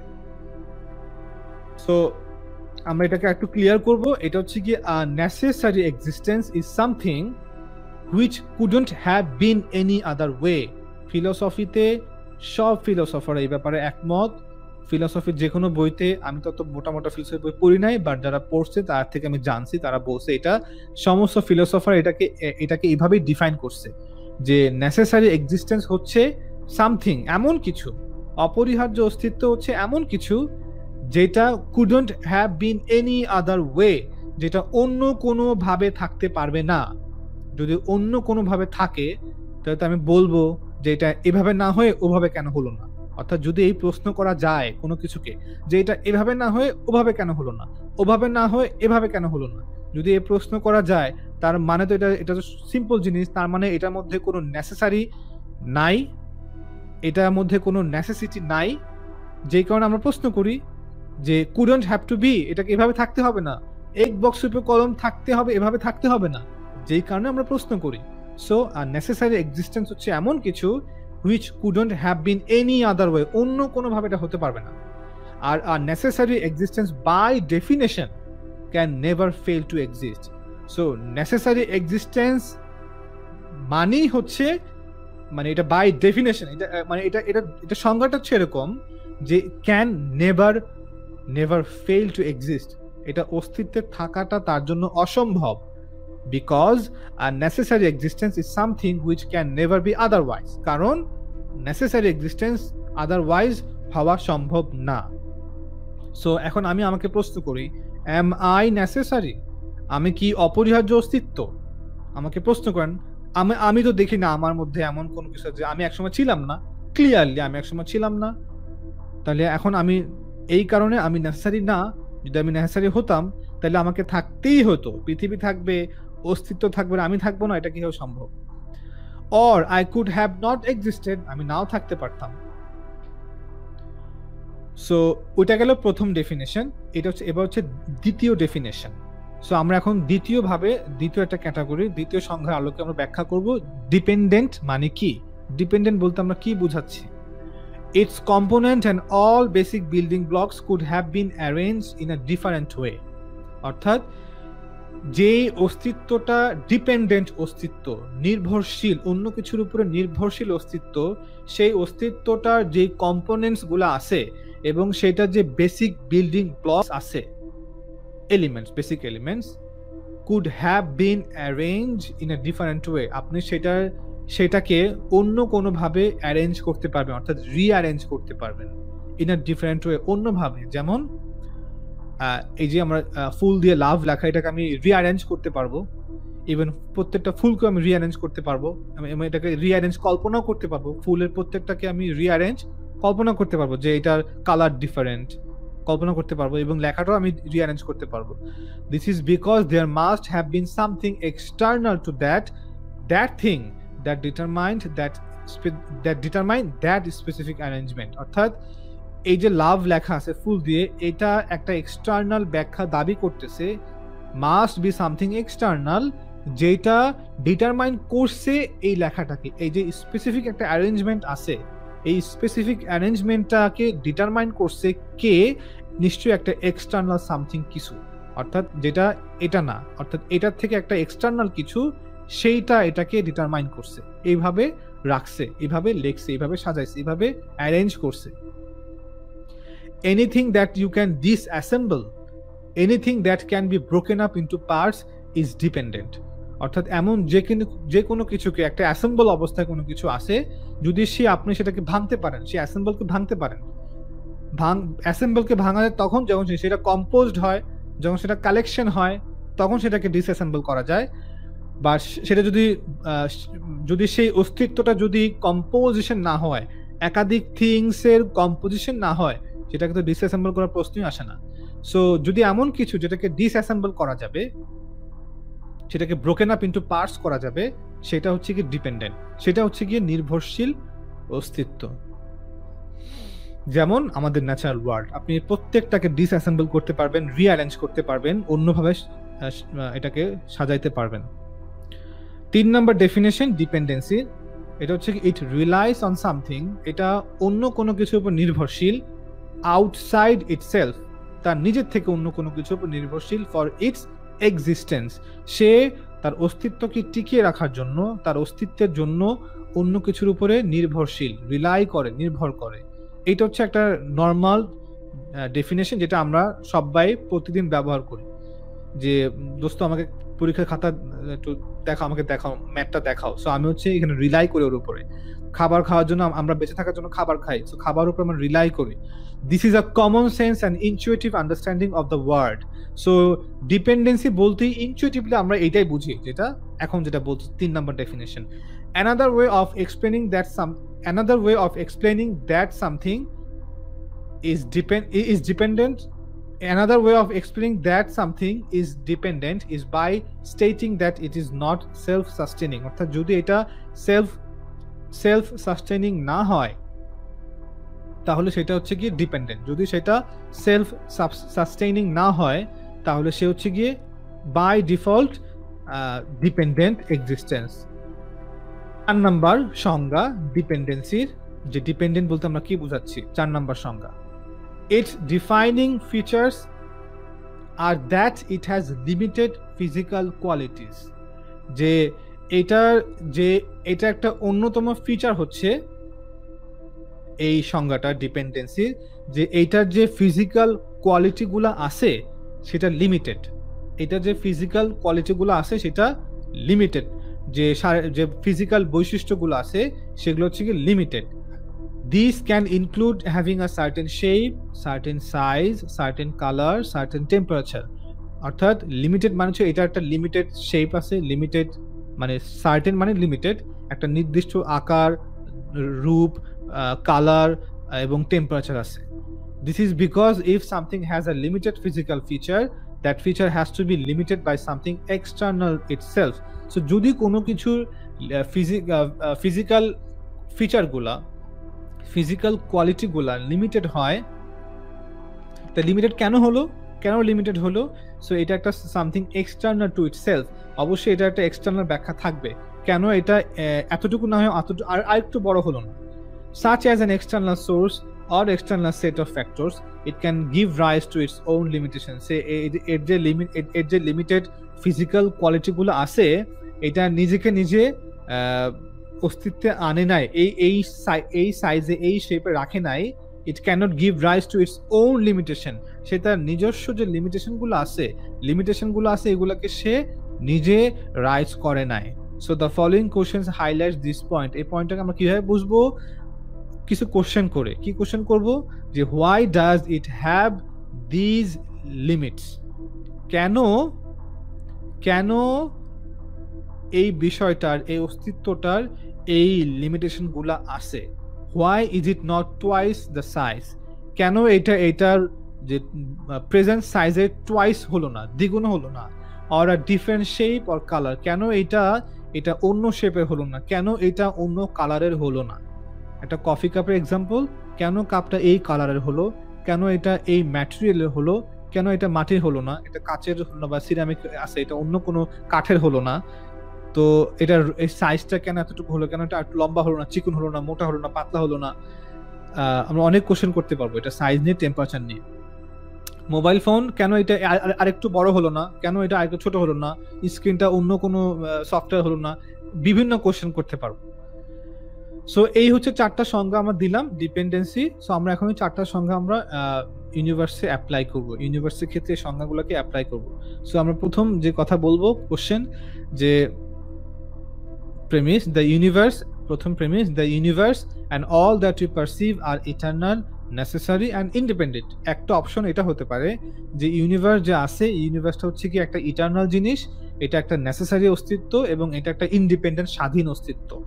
আর না হয় 2 number option, the universe and all that we perceive, ইউনিভার্সটা হচ্ছে একটা ডিপেন্ড করে, নির্ভর করে অন্য একটা, ডিপেন্ড করে তার অস্তিত্বের জন্য অন্য কিছুর উপরে, যেটাও আবার ডিপেন্ড করে অন্য আরেকটা কিছুর উপরে, সেইটা আবার ডিপেন্ড করে অন্য আরেকটা কিছুর উপরে, আবার ইনফিনিট রিগ্রেস। আর 3 number option, universe and all that you perceive is depend for its existence on something necessary. Universe এবং যা কিছু আছে এসব কিছু নির্ভর করে এমন কোনো কিছুর উপরে, তার অস্তিত্বের জন্য নির্ভর করে এমন কোনো কিছুর উপরে যেটা অপরিহার্য, যে ইউনিভার্সের যে কজ, ইউনিভার্সের যে অস্তিত্বের জন্য যে দায়ী, সেটা হচ্ছে গিয়ে একটা অপরিহার্য জিনিস, অপরিহার্য অস্তিত্ব। And that is accordingly eternal and independent. যদি সেটা নেসেসারি হয়, সেই ইউনিভার্স যেই অস্তিত্বের উপর ডিপেন্ডেন্ট, ইউনিভার্স যে অস্তিত্বের উপর ডিপেন্ডেন্ট, নির্ভর করে আছে ইউনিভার্স তার অস্তিত্বের জন্য, সেই অস্তিত্ব যদি অপরিহার্য হয়ে, আসলেই অপরিহার্য হয়ে থাকে, তাহলে সেটাকে অবশ্যই ইটারনাল হতে হবে এবং ইন্ডিপেন্ডেন্ট হতে হবে, স্বাধীন হতে হবে। কারণ যদি কোনো অস্তিত্ব নেসেসারি হয় কিন্তু আবার ইটারনাল না হয় বা ইন্ডিপেন্ডেন্ট না হয়, তাহলে সেটার নেসেসারি থাকে না।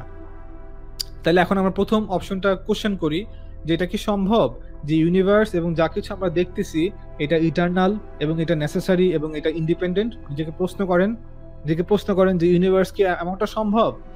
Why is this not possible? এখন কেন এই অপশনটা অসম্ভব? কেন প্রশ্ন করেন, তাহলে আমরা বলবো ইউনিভার্সের প্রথম যে সংজ্ঞা দিছে আমরা ডিপেন্ডেন্সি সংজ্ঞা, এটাকে অ্যাপ্লাই করেন যে ইউনিভার্স কি নেসেসারি, এটা কি একটা অপরিহার্য অস্তিত্ব? আমার কাছে মনে হয় না ইউনিভার্স অপরিহার্য অস্তিত্ব। ইউনিভার্স নিজেকে নিজে ব্যাখ্যা করতেছে না, ইউনিভার্স নাও থাকতে পারতো, ইউনিভার্সকে থাকতেই হবে অস্তিত্বে, এমন কোনো বাধ্যবাধকতা ইউনিভার্সের নাই। আমি এমন কোনো জিনিস দেখতেছি না যে ইউনিভার্সকে অস্তিত্বে থাকতেই হবে, ইউনিভার্স না থাকাটা অসম্ভব তার জন্য। ইমাজিন করেন আপনি ইউনিভার্স নাই, ইমাজিন করতে পারেন না? অবশ্যই পারেন। যে ইউনিভার্স নাই, can you imagine? Yes, I can, so you can. দুই নাম্বার যেটা আমরা বলছিলাম যে এটাকে অ্যাপ্লাই করেন যে ইউনিভার্সের যে কম্পোনেন্ট গুলো আছে, বেসিক বিল্ডিং ব্লকস গুলো আছে, অর্থাৎ ইউনিভার্স যে ম্যাটেরিয়াল যে তৈরি, সেটাকে রিঅ্যারেঞ্জ করা যাবে, ইউনিভার্সকে রিঅ্যারেঞ্জ করা যাবে। কেন ইমাজিন? আপনি ইউনিভার্সকে অন্যভাবে কল্পনা করতে পারবেন, অন্যভাবে রিঅ্যারেঞ্জ করা কল্পনা করতে পারবেন। ইয়েস। এবং ইউনিভার্সের যে ফিজিক্যাল কোয়ালিটিগুলো আছে ইউনিভার্সে, এটা কি লিমিটেড? হ্যাঁ, লিমিটেড। সো যেহেতু এই তিনটা ডিপেন্ডেন্সির সংজ্ঞা, এই তিনটাকে ইউনিভার্সের ক্ষেত্রে অ্যাপ্লাই করা যায়, তাহলে ইউনিভার্স তো নেসেসারি এক্সিস্টেন্স না। আর এই কথা কেউ বলেও নাই, সর্বোচ্চ বলছে brute fact Bertrand Russell, but universe যে নেসেসারি এক্সিস্টেন্স এই কথা কেউ দাবি করার সাহস পায় না যে ইউনিভার্স নেসেসারি। 2 নম্বর অপশন, এটাকে দেখেন এটা সম্ভব কিনা। ইউনিভার্স নির্ভর করে এমন কোনো কিছুর উপরে যেইটা আবার ইউনিভার্সের মতোই অন্য কিছুর উপর নির্ভরশীল, সেইটা আবার সেই ইউনিভার্সের মতো অন্য কিছুর উপর নির্ভরশীল। Why is it not possible? কেন এটা সম্ভব না? এটা কেন সম্ভব না? সো কেন সম্ভব না? প্রথম হচ্ছে গিয়ে দ্য অনলি ওয়ে, অর্থাৎ এই যে ইনফিনিট নাম্বার অফ ইউনিভার্স, এটা ইনফিনিট চেইন অফ ইউনিভার্স, এটা ইনফিনিট কজেশন, এটা কেন অসম্ভব? প্রথম হচ্ছে the only way to ultimately explain things that are dependent is by referring to something that is not dependent. তো প্রথম হচ্ছে আমরা যখন বলছি ব্যাখ্যা চাচ্ছি, তখন আমরা ব্যাখ্যা চাও বলতে আমরা মিন করতেছি আলটিমেট ব্যাখ্যা। সো এটার কজ আরেকটা, সো যদি সেম কোশ্চেন থেকে যায় তাই তো এটা ব্যাখ্যা হলো না। অর্থাৎ আমি এখানে প্রশ্ন করবো ওইটা কোত্থেকে আসলো, তো আরেকটা ব্যাখ্যা দেওয়া হলো, তো সেম কোশ্চেন আবার অ্যাপ্লাই হবে এটার উপরে। সো আসলে আমরা যখন বলি ব্যাখ্যা চাচ্ছি, তখন আমরা সায়েন্সও, যারা কসমোলজিস্ট, যারা ফিজিসিস্ট, অ্যাস্ট্রোফিজিসিস্ট, থিওরিটিক্যাল ফিজিসিস্ট, সবাই তারা মূলত কি করতেছে, তারা মূলত আলটিমেট ব্যাখ্যা চাচ্ছে, আলটিমেট ব্যাখ্যা, যেটার পরে আর ব্যাখ্যা প্রয়োজন হবে না। এটা হচ্ছে আমাদের এত বিলিয়ন ডলার খরচ করে, এইটা হচ্ছে উদ্দেশ্য। আমাদের যারা ফিলোসফার, গ্রিক থেকে শুরু করে এই পর্যন্ত আমাদের ইস্টার্ন এখানকার ইন্ডিয়ান যে লোকাল ইন্ডিয়ান হিন্দু ফিলোসফার ছিল, গ্রিক ফিলোসফার, আমাদের মুসলিম ফিলোসফাররা, এরপরে ওয়েস্টার্ন ফিলোসফাররা এবং রেনেসান্সের পরের ফিলোসফাররা, গত 100 বছর ফিলোসফার, বর্তমান ফিলোসফারদের এটাই উদ্দেশ্য যে আলটিমেট ব্যাখ্যা কি, এই কজেশনের চেইন থেকে আমাদের বের হয়ে কিভাবে আমরা আলটিমেট ব্যাখ্যা নিতে পারি। So an infinite number of dependency is impossible. আমরা আগে বলছি যে infinite number of dependency is impossible, এটা অসম্ভব। কেন অসম্ভব? এটা আমরা অলরেডি বলে আসছি যে ইনফিনিট রিগ্রেস নিয়ে আমরা গত পর্বে আলোচনা করছি, এই পর্ব শুরুতে আমরা আলোচনা করছি যে ইনফিনিট রিগ্রেসে কেন অসম্ভব, ওই যে কোয়ান্টিটেটিভ ইনফিনিটি এবং কোয়ালিটেটিভ ইনফিনিটি নিয়ে আমরা তখন ডিটেলস আলোচনা করছি। সো ইভেন ইফ, যদি এমন হয় এখন, even if the universe were eternal, যদি এমন হয় যে ইউনিভার্সটা ইটারনাল, ধরে নিলাম যে ইউনিভার্সটা হচ্ছে অসীম, it would still be dependent. So অর্থাৎ কোনো কিছু অসীম হলেই সেটা স্বনির্ভরশীল নয়, কোনো কিছু অসীম হলেই সেটা অটোমেটিক্যালি বাই ডিফল্ট স্বাধীন হয়ে যায় না, স্বনির্ভরশীল হয়ে যায় না। কিভাবে? যেমন ধরেন আমি আমার বাবা মা থেকে আসছি, আমার বাবা মা তাদের বাবা মা থেকে আসছে, তাদের বাবা মা তাদের বাবা মা থেকে আসছে। সো আমরা আমাদের প্রত্যেক সন্তানই তার যে প্রডিউস হয়, জন্ম হয়, সেটা হচ্ছে কি তাদের বাবা মার একটা বায়োলজিক্যাল অ্যাক্টিভিটির মাধ্যমেই আসে। তো এইটা যদি আমরা পাস্টে চলে যাই, ধরেন এই মানুষ জন্ম হওয়া এই ধারাবাহিকতা পাস্টে চলে গেলে ইটারনাল, এই চেইনটা ইটারনাল ধরলাম, এটা বাস্তব, ধরলাম এটা হচ্ছে বাস্তবে যে বাবা মার চেইনটা, সন্তান জন্ম হওয়া বাবা মা থেকে বাবা মা থেকে বাবা মা, বাবা মা থেকে বাবা মা, এই চেইনটা হচ্ছে ইনফিনিট ধরলাম। Wouldn't it still be perfectly reasonable to ask, এটা কি যৌক্তিক হবে না এই প্রশ্নটা করা এই ক্ষেত্রে। কি প্রশ্ন? Why are there any human being at all? কেন মানুষ অস্তিত্বে আছে? অর্থাৎ যদি মানুষের চেইনটা ইনফিনিটি হয়, তারপরেও তো এই কোশ্চেনটা থেকে যায়। কোশ্চেনটা ডিমান্ড করে এই কোশ্চেনটা, যে এই কোশ্চেনের অ্যান্সার কিন্তু এখনো হয় নাই। কি কোশ্চেন? সেটা হচ্ছে why are there any human being at all, যেটা নাকি লাইবনিজ বলছিল, why there is something rather than nothing. I don't care if the universe is infinite. I don't care if the chain of the universe is infinite. No problem. But এখনো একটা question বাকি থেকে যায়, যেটা metaphysical question, যেটা ultimately ব্যাখ্যা চা হচ্ছে যে কেন কোনো কিছু না থাকার চেয়ে কিছু আছে, কেন মানুষ আছে, হোক মানুষের চেইনটা ইনফিনিট। আই হোপ এটা ক্লিয়ার। আমরা এটা ফার্দার আরো ব্যাখ্যা করবো এক একে সবগুলা। So for something to be necessary, it has to be eternal. But for something to be eternal, it doesn't has to be necessary. So কোনো কিছুকে নেসেসারি হতে হলে তাকে অবশ্যই ইটারনাল হতে হবে, বাট কোনো কিছু ইটারনাল হলেই সে নেসেসারি নাও হতে পারে। হোপ এটা ক্লিয়ার। কোনো কিছু অপরিহার্য হলে তাকে অবশ্যই অসীম হতেই হবে। কোনো কিছু অপরিহার্য হবে আর সে অসীম হবে না, এটা অসম্ভব। কিন্তু কোনো কিছু অসীম হলেও সেটা অপরিহার্য নাও হতে পারে। আই হোপ এটা ক্লিয়ার। তারপরে আরেকটা পয়েন্ট, এটা হচ্ছে এই বিষয়টাই 2 নাম্বার, আমরা 2 নাম্বার অপশনটাকে দেখতেছি বিভিন্ন কোশ্চেনের আলোকে, বিভিন্ন ডেফিনেশনের আলোকে। Infinite regress of dependent things which will become independent itself. Imagine করেন যদি কোনো ডিপেন্ডেন্ট থিংসের চেইন ইনফিনিট হয়, একটা ইনফিনিট রিগ্রেস হয়ও, যদি এমনটা হয়ে যায় যে একটা ইনফিনিট কজেশন, তাহলে সেই ইনফিনিট নাম্বার অফ কজ সেটাই এখন ইন্ডিপেন্ডেন্ট হয়ে যাবে। যদি এমন হয় যে কজেশন, এই চেইন অফ কজেশনটা ইনফিনিট, যদি এমনটা হয় বাস্তবে, তাহলে সেই চেইনটাই এখন ইন্ডিপেন্ডেন্ট হয়ে যাবে। সো সলিউশন হয়ে গেল না? হয়ে গেল সলিউশন। কিন্তু একটা প্রবলেম থেকে যায়। কি problem? But anything that you can disassemble, anything that can be broken up into parts is dependent. অর্থাৎ হ্যাঁ, এটা সত্য যে যদি কজেশনের চেইনটা ইনফিনিট হয়, তাহলে সেই চেইনটাই ইন্ডিপেন্ডেন্ট হয়ে যাবে। কিন্তু যেহেতু এই চেইনটা ডিসঅ্যাসেম্বল করা যাবে, এটা অনেকগুলো পার্টসের সমন্বয়, এটা কম্পোজিশন, এটা হচ্ছে কম্পোজড, এটা হচ্ছে কালেকশন, এটাকে ব্রোকেন ইনটু পার্টস করা যাবে, ডিসঅ্যাসেম্বল করা যাবে, তাহলে এটা আর ইন্ডিপেন্ডেন্ট থাকলো না। যদিও এটা infinite number of causation, but এইটা আর ইন্ডিপেন্ডেন্ট থাকলো না, এটা এখন ডিপেন্ডেন্ট হয়ে গেল। আই হোপ এটাও ক্লিয়ার।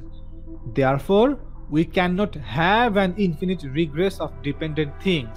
সো আমাদের মানে কোনোভাবে এটা সম্ভব না যে ডিপেন্ডেন্ট থিংসের ইনফিনিট চেইন, এটা সম্ভব না। ডিপেন্ডেন্ট থিংসের ইনফিনিট চেইন এটা সম্ভব না, কারণ সেটাকে ডিসঅ্যাসেম্বল করা যাবে আর সেটাকে ইন্ডিপেন্ডেন্ট ঘোষণা করা যাবে না। Because the problem would be you can put things into it and take things out of it. কারণ আপনি সেই ইনফিনিট চেইন থেকে ইনফিনিট যে causation, infinite number of cause, আপনি সেখান থেকে কোনো কিছুকে, কোনো কজকে বাহিরও করতে পারবেন, সাবস্ট্রাক্ট করতে পারবেন, বের করে নিয়ে আসতে পারবেন, আবার অ্যাডও করতে পারবেন। For example, it is dependent on those things within it. এবং আরেকটা কথা হচ্ছে গিয়ে, প্রথম কথা হচ্ছে আপনি সেই ইনফিনিট যে কজেশন থেকে আপনি সেখানে থিংসকে অ্যাডও করতে পারবেন, আবার টেক আউটও করতে পারবেন। এবং দ্বিতীয় হচ্ছে গিয়ে সেই যে চেইনটা, এই যে ইনফিনিট কজেশনের চেইনটা, ইনফিনিট নাম্বার অফ থিংসের চেইনটা, ইনফিনিট নাম্বার অফ ডিপেন্ডেন্ট থিংসের চেইনটা, সেই চেইনটার যেই এই পুরো চেইনটা এখন ডিপেন্ড করতেছে তার চেইনের প্রত্যেকটা থিংসের উপরে। আই হোপ এটা ক্লিয়ার। এই যে ইনফিনিট চেইন, এই চেইনটা যেই ডিপেন্ডেন্ট থিংস মিলে ইনফিনিট, যে অসীম সংখ্যক নির্ভরশীল জিনিসের সমন্বয়ে, অসীম সংখ্যক নির্ভরশীল জিনিসের কম্পোজিশনে এই ইনফিনিট হয়েছে, চেইনটা যে ইনফিনিট হয়ে গেল, এখন চেইনটা তো ইনফিনিট হয়ে গেল, ঠিক আছে, কিন্তু এখন এই চেইনটা ডিপেন্ডেন্ট হয়ে গেল তার থিংসের উপরে, যে থিংস গুলা এই চেইনের মধ্যে আছে। আই হোপ এটা clear. So it wouldn't B independent now, so এটা তাহলে আর ইন্ডিপেন্ডেন্ট থাকে না। আই হোপ এই দুইটা পয়েন্ট ক্লিয়ার। এক্সাম্পল কি, মোবাইল আর তার একটা ব্যাটারি। আমরা ব্যাটারি কেন ইউজ করি? চার্জের জন্য। এখন মোবাইলটা অন রাখতে হলে আমাকে ব্যাটারি নিতে হবে, ব্যাটারিতে চার্জ থাকবে। যখন এই ব্যাটারির চার্জ শেষ হয়ে যাবে তখন মোবাইলটাও অফ হয়ে যাবে। তাই আমাকে যে মোবাইলটাকে ইনফিনিট নাম্বার অফ টাইমের জন্য এটাকে অন রাখতে হয় মোবাইলটাকে, তাহলে আমাকে ইনফিনিট নাম্বার অফ ব্যাটারি লাগবে।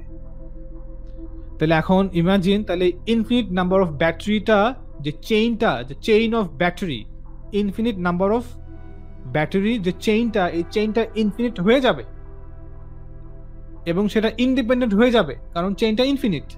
ইন্ডিপেন্ডেন্ট হবে, কিন্তু এখন যেহেতু এই চেইনটা, এই যে ব্যাটারির চেইনটা ইনফিনিট, বাট সে এখন এই প্রত্যেকটা ব্যাটারির উপর নির্ভরশীল এই চেইনটা ইনফিনিট হওয়ার জন্য।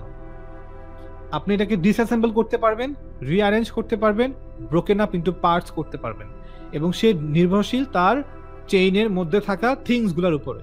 সো এটা আর ইন্ডিপেন্ডেন্ট থাকে না। সো আমরা এখন যে মানে যেটা প্রমাণ করতে চাচ্ছি, যে যদিও ইউনিভার্সের কজ থাকে, সেই কজের কজ থাকে, সেই কজের কজ থাকে, এবং এই কজটা ইনফিনিট হয় চেইনটা, বাট এখন সেই কজের প্রত্যেকটা কজের উপর ডিপেন্ডেন্ট হবে এই চেইন অফ কজেশনটা। ইনফিনিট নাম্বার অফ যে ইউনিভার্স আছে, সেই চেইনটা এখন প্রত্যেকটা ইউনিভার্সের উপর ডিপেন্ডেন্ট হয়ে যাবে। আপনি এটাকে ডিসঅ্যাসেম্বল করতে পারবেন, রিঅ্যারেঞ্জ করতে পারবেন, ব্রোকেন আপ ইনটু পার্টস করতে পারবেন, এবং সে নির্ভরশীল তার চেইনে থাকা ইউনিভার্সের উপরে, থিংসের উপরে। সো আমরা 1 নম্বর অপশন বাদ দিলাম, 2 নম্বর অপশনটা বাদ দিলাম। সো 3 নম্বর অপশনটা বাকি থাকে, therefore the universe and all that we perceive depends on something independent and eternal। অতএব কারণে ইউনিভার্স এবং যা কিছু আমরা পারসিভ করি এটা নির্ভরশীল, কিন্তু এটা এমন কিছুর উপর নির্ভরশীল যেটা নাকি ইন্ডিপেন্ডেন্ট এবং ইটার্নাল। অর্থাৎ আমাদের ইন্ডিপেন্ডেন্ট লাগবেই, আমাদের ইন্ডিপেন্ডেন্ট লাগবেই। এখান থেকে ভেগে যাওয়ার, পলায়ন করার, মাথা লুকানোর কোনো জায়গা নাই। আমাদের অবশ্যই অস্তিত্বের ব্যাখ্যার জন্য অবশ্যই আমাদের ইন্ডিপেন্ডেন্ট এক্সিস্টেন্স লাগবে। হয় এই ইউনিভার্স ইন্ডিপেন্ডেন্ট, না হলে ইউনিভার্সের যে কজ, সে কজের চেইনটাই ইন্ডিপেন্ডেন্ট, আর না হলে ইউনিভার্সের সেই কজ যে আছে সেইটাই ইন্ডিপেন্ডেন্ট। সো যেহেতু আমরা ইউনিভার্স নিজে ইন্ডিপেন্ডেন্ট না, বাট আমাদের ইন্ডিপেন্ডেন্ট লাগবে, তাহলে ইউনিভার্সের যে চেইন, কজেশনের চেইনটা, সেটা ইন্ডিপেন্ডেন্ট না, বাট আমাদের ইন্ডিপেন্ডেন্ট লাগবে। তাহলে আলটিমেটলি হচ্ছে কথা, ইউনিভার্সের ইন্ডিপেন্ডেন্ট লাগবে। অতএব কারণে যেহেতু 1 আর 2 পসিবল না, অতএব কারণে আমাদের পৃথিবীর জন্য, অস্তিত্বের জন্য আমাদের ইন্ডিপেন্ডেন্ট অস্তিত্ব লাগবে। এটা হচ্ছে কনক্লুশন। সো এখন হচ্ছে contention, counter argument, counter statement দিবে এটাকে অ্যাটাক করে। প্রথম হচ্ছে ইউনিভার্স এক্সিস্ট ইন্ডিপেন্ডেন্টলি। কেউ বলতেই পারে যে ইউনিভার্স এক্সিস্ট ইন্ডিপেন্ডেন্টলি, ইউনিভার্সের অস্তিত্ব স্বাধীন অস্তিত্ব, ইউনিভার্সের অস্তিত্ব অপরিহার্য অস্তিত্ব, কেউ বলতে পারে।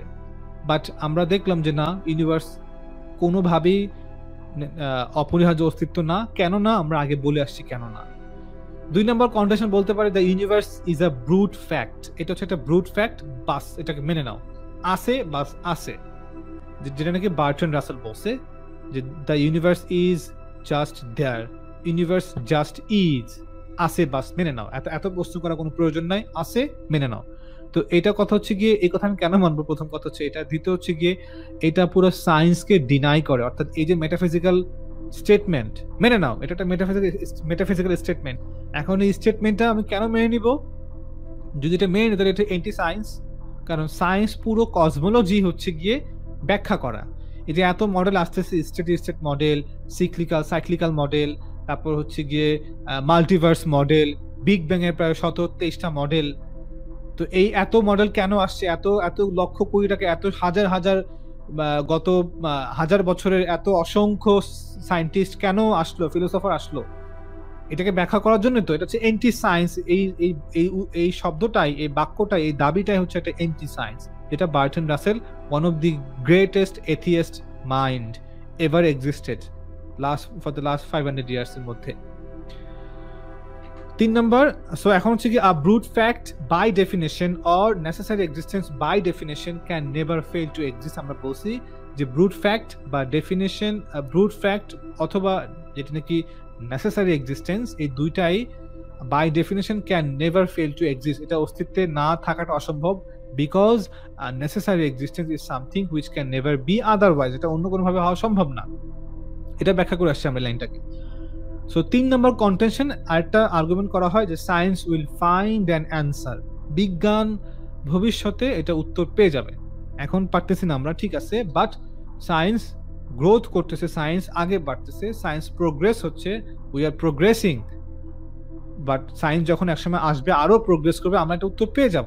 সো প্রথম কথা হচ্ছে কি, this is not a scientific argument, এটা কোনো সায়েন্টিফিক আর্গুমেন্ট না, এটা হচ্ছে একটা মেটাফিজিক্যাল স্টেটমেন্ট বা metaphysical claim. So it is a metaphysical one, so এটা সায়েন্টিফিক আর্গুমেন্ট না। All that science can do is provide answers that will refer to phenomena that are dependent. Science এখন যা করতে পারে যেটা, সেটা হচ্ছে গিয়ে এমন অ্যান্সার দিবে, ব্যাখ্যা দিবে যেটা হচ্ছে ডিপেন্ডেন্ট ব্যাখ্যা। Science cannot point to something that necessarily exist. Science through science, scientific methodology ব্যবহার করে আমরা এমন কোনো উত্তর পাবো না যেটা দাবি করতে পারবো যে এটা necessarily exist, universe necessarily exist না। সো নেগেটিভ থিওলজি কি, যে nothing can be said or described regarding gods nature. তো আমরা একটা আলটিমেট ব্যাখ্যা চাচ্ছি, আমাদের একটা অবশ্যই ইন্ডিপেন্ডেন্ট ব্যাখ্যা লাগবে, সেই কারণেই আমরা 3 নম্বর অপশনটা বেছে নিলাম। কারণ যেহেতু ইউনিভার্স নিজে ইন্ডিপেন্ডেন্ট না, ইউনিভার্সের কজেশনটা ইনফিনিট নাম্বার অফ কজেশন, এটাও ইন্ডিপেন্ডেন্ট না, তাহলে আমাদের তো ইন্ডিপেন্ডেন্ট লাগবে। সো আমরা এই জন্যই আমরা একটা ইন্ডিপেন্ডেন্ট অস্তিত্ব চাচ্ছি। সো সেই ইন্ডিপেন্ডেন্ট অস্তিত্ব সম্পর্কে আমরা কিছু জানি না, nothing can be said or described, সেটার প্রকৃত নেচার কি, সেই ইন্ডিপেন্ডেন্ট এক্সিস্টেন্সের প্রকৃত নেচার কি, সেটা আমরা জানি না, উই ডিডন্ট অবজার্ভ। বাট এটা জানি সে হচ্ছে একটা নেসেসারি এক্সিস্টেন্স, এতটুকুই আমরা জানি। সো এখন সূরা ইখলাস, সূরা ইখলাসের যেটা আল্লাহ তাআলা বলছেন, এটা মূলত এই পুরো ব্যাপারটা সূরা ইখলাসের আলোকে আমরা দেখব, ম্যাচ করাবো। যে আল্লাহ তাআলা বলছেন, হে নবী আপনি বলেন, হু আল্লাহু আহাদ, আল্লাহ হচ্ছে আহাদ। আহাদ মানে কি, ওয়ান এবং ইউনিক, অর্থাৎ আল্লাহ তাআলা ইজ নট প্লুরাল, আল্লাহ তাআলা is not composition or composite. আল্লাহ কোনো একাধিক জিনিসের সমন্বয়ে না, কোনো কম্পোজিশন না, কোনো কালেকশন না, আল্লাহ তাআলার অস্তিত্ব কোনো একাধিক বিষয়ের কম্পোজিশন না, তিনি হচ্ছে পিওর ওয়াননেস, তিনি ওয়ান এবং ইউনিক। আল্লাহু সমাদ, আল্লাহ হচ্ছে স্বয়ং সম্পূর্ণ, অমুখাপেক্ষী, স্বাধীন। God is independent and God is perfect. আল্লাহ হচ্ছে স্বাধীন অস্তিত্ব, যেটা আমরা এতক্ষণ আলোচনা করলাম, ইন্ডিপেন্ডেন্ট অস্তিত্ব, নেসেসারি অস্তিত্ব। লাম ইয়ালিদ ওয়া লাম ইউলাদ, God is beyond cause and effect. আল্লাহর অস্তিত্ব হচ্ছে গিয়ে কজ অ্যান্ড ইফেক্টের বিয়ন্ডে। Nothing caused God or God is not the cause of anything in a cause and effect relationship.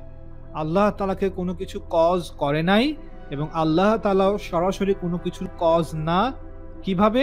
Cause and effect, যে আমাদের যে রিলেশন বস্তু জগতে আমাদের যে কজ এন্ড যে রিলেশন, অর্থাৎ আমি যে একটা গ্লাসকে একটা বলকে লাথি মারি তাহলে বলটা সামনে দৌড় দিবে, একটা কোনো কিছুকে পুশ করি তাহলে সেটা জায়গা থেকে নড়ে যাবে।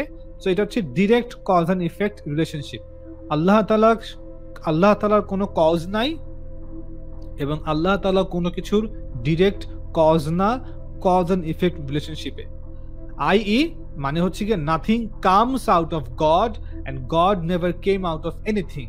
আল্লাহ তাআলা কোনো কিছু থেকে, অন্য কোনো অস্তিত্ব থেকে আল্লাহর অস্তিত্ব আসে নাই, আল্লাহর অস্তিত্বের জন্য অন্য কোনো অস্তিত্ব দায়ী না, এবং আল্লাহ তাআলার অস্তিত্ব থেকেও কোনো অস্তিত্বে আসে না। তাহলে কিভাবে আসে? আল্লাহ বলছে, ইন্নামা আমরুহু ইযা আরাদা শাইআন আইয়াকুলা লাহু কুন ফায়াকুন। আল্লাহ শুধু ইরাদা করেন, তার ইরাদার কারণেই অস্তিত্বহীন থেকে অস্তিত্বে চলে আসে, ডিরেক্ট কজ এন্ড ইফেক্টের রিলেশনের না, যেটা নাকি প্যান্থিজম। আল্লাহ তাআলা এই সূরার মধ্যে এথিজমকে, প্যান্থিজমকে, পলিথিজমকে সবকিছুকে ডিফাইন করেছে 4 লাইনের মধ্যে। প্রথম আয়াতে আল্লাহ বলছে, কুল হুয়াল্লাহু আহাদ, বলো আল্লাহ হচ্ছে ওয়ান এবং ইউনিক, অর্থাৎ পলিথিজম ডিনাই করা হলো, পেগানিজম ডিনাই করা হলো। আল্লাহ তাআলা কোনো কম্পোজিশন না, কোনো কমিটি না, পলিথিস্টিক কোনো কনসেপ্ট না, আল্লাহ হচ্ছে ইউনিক।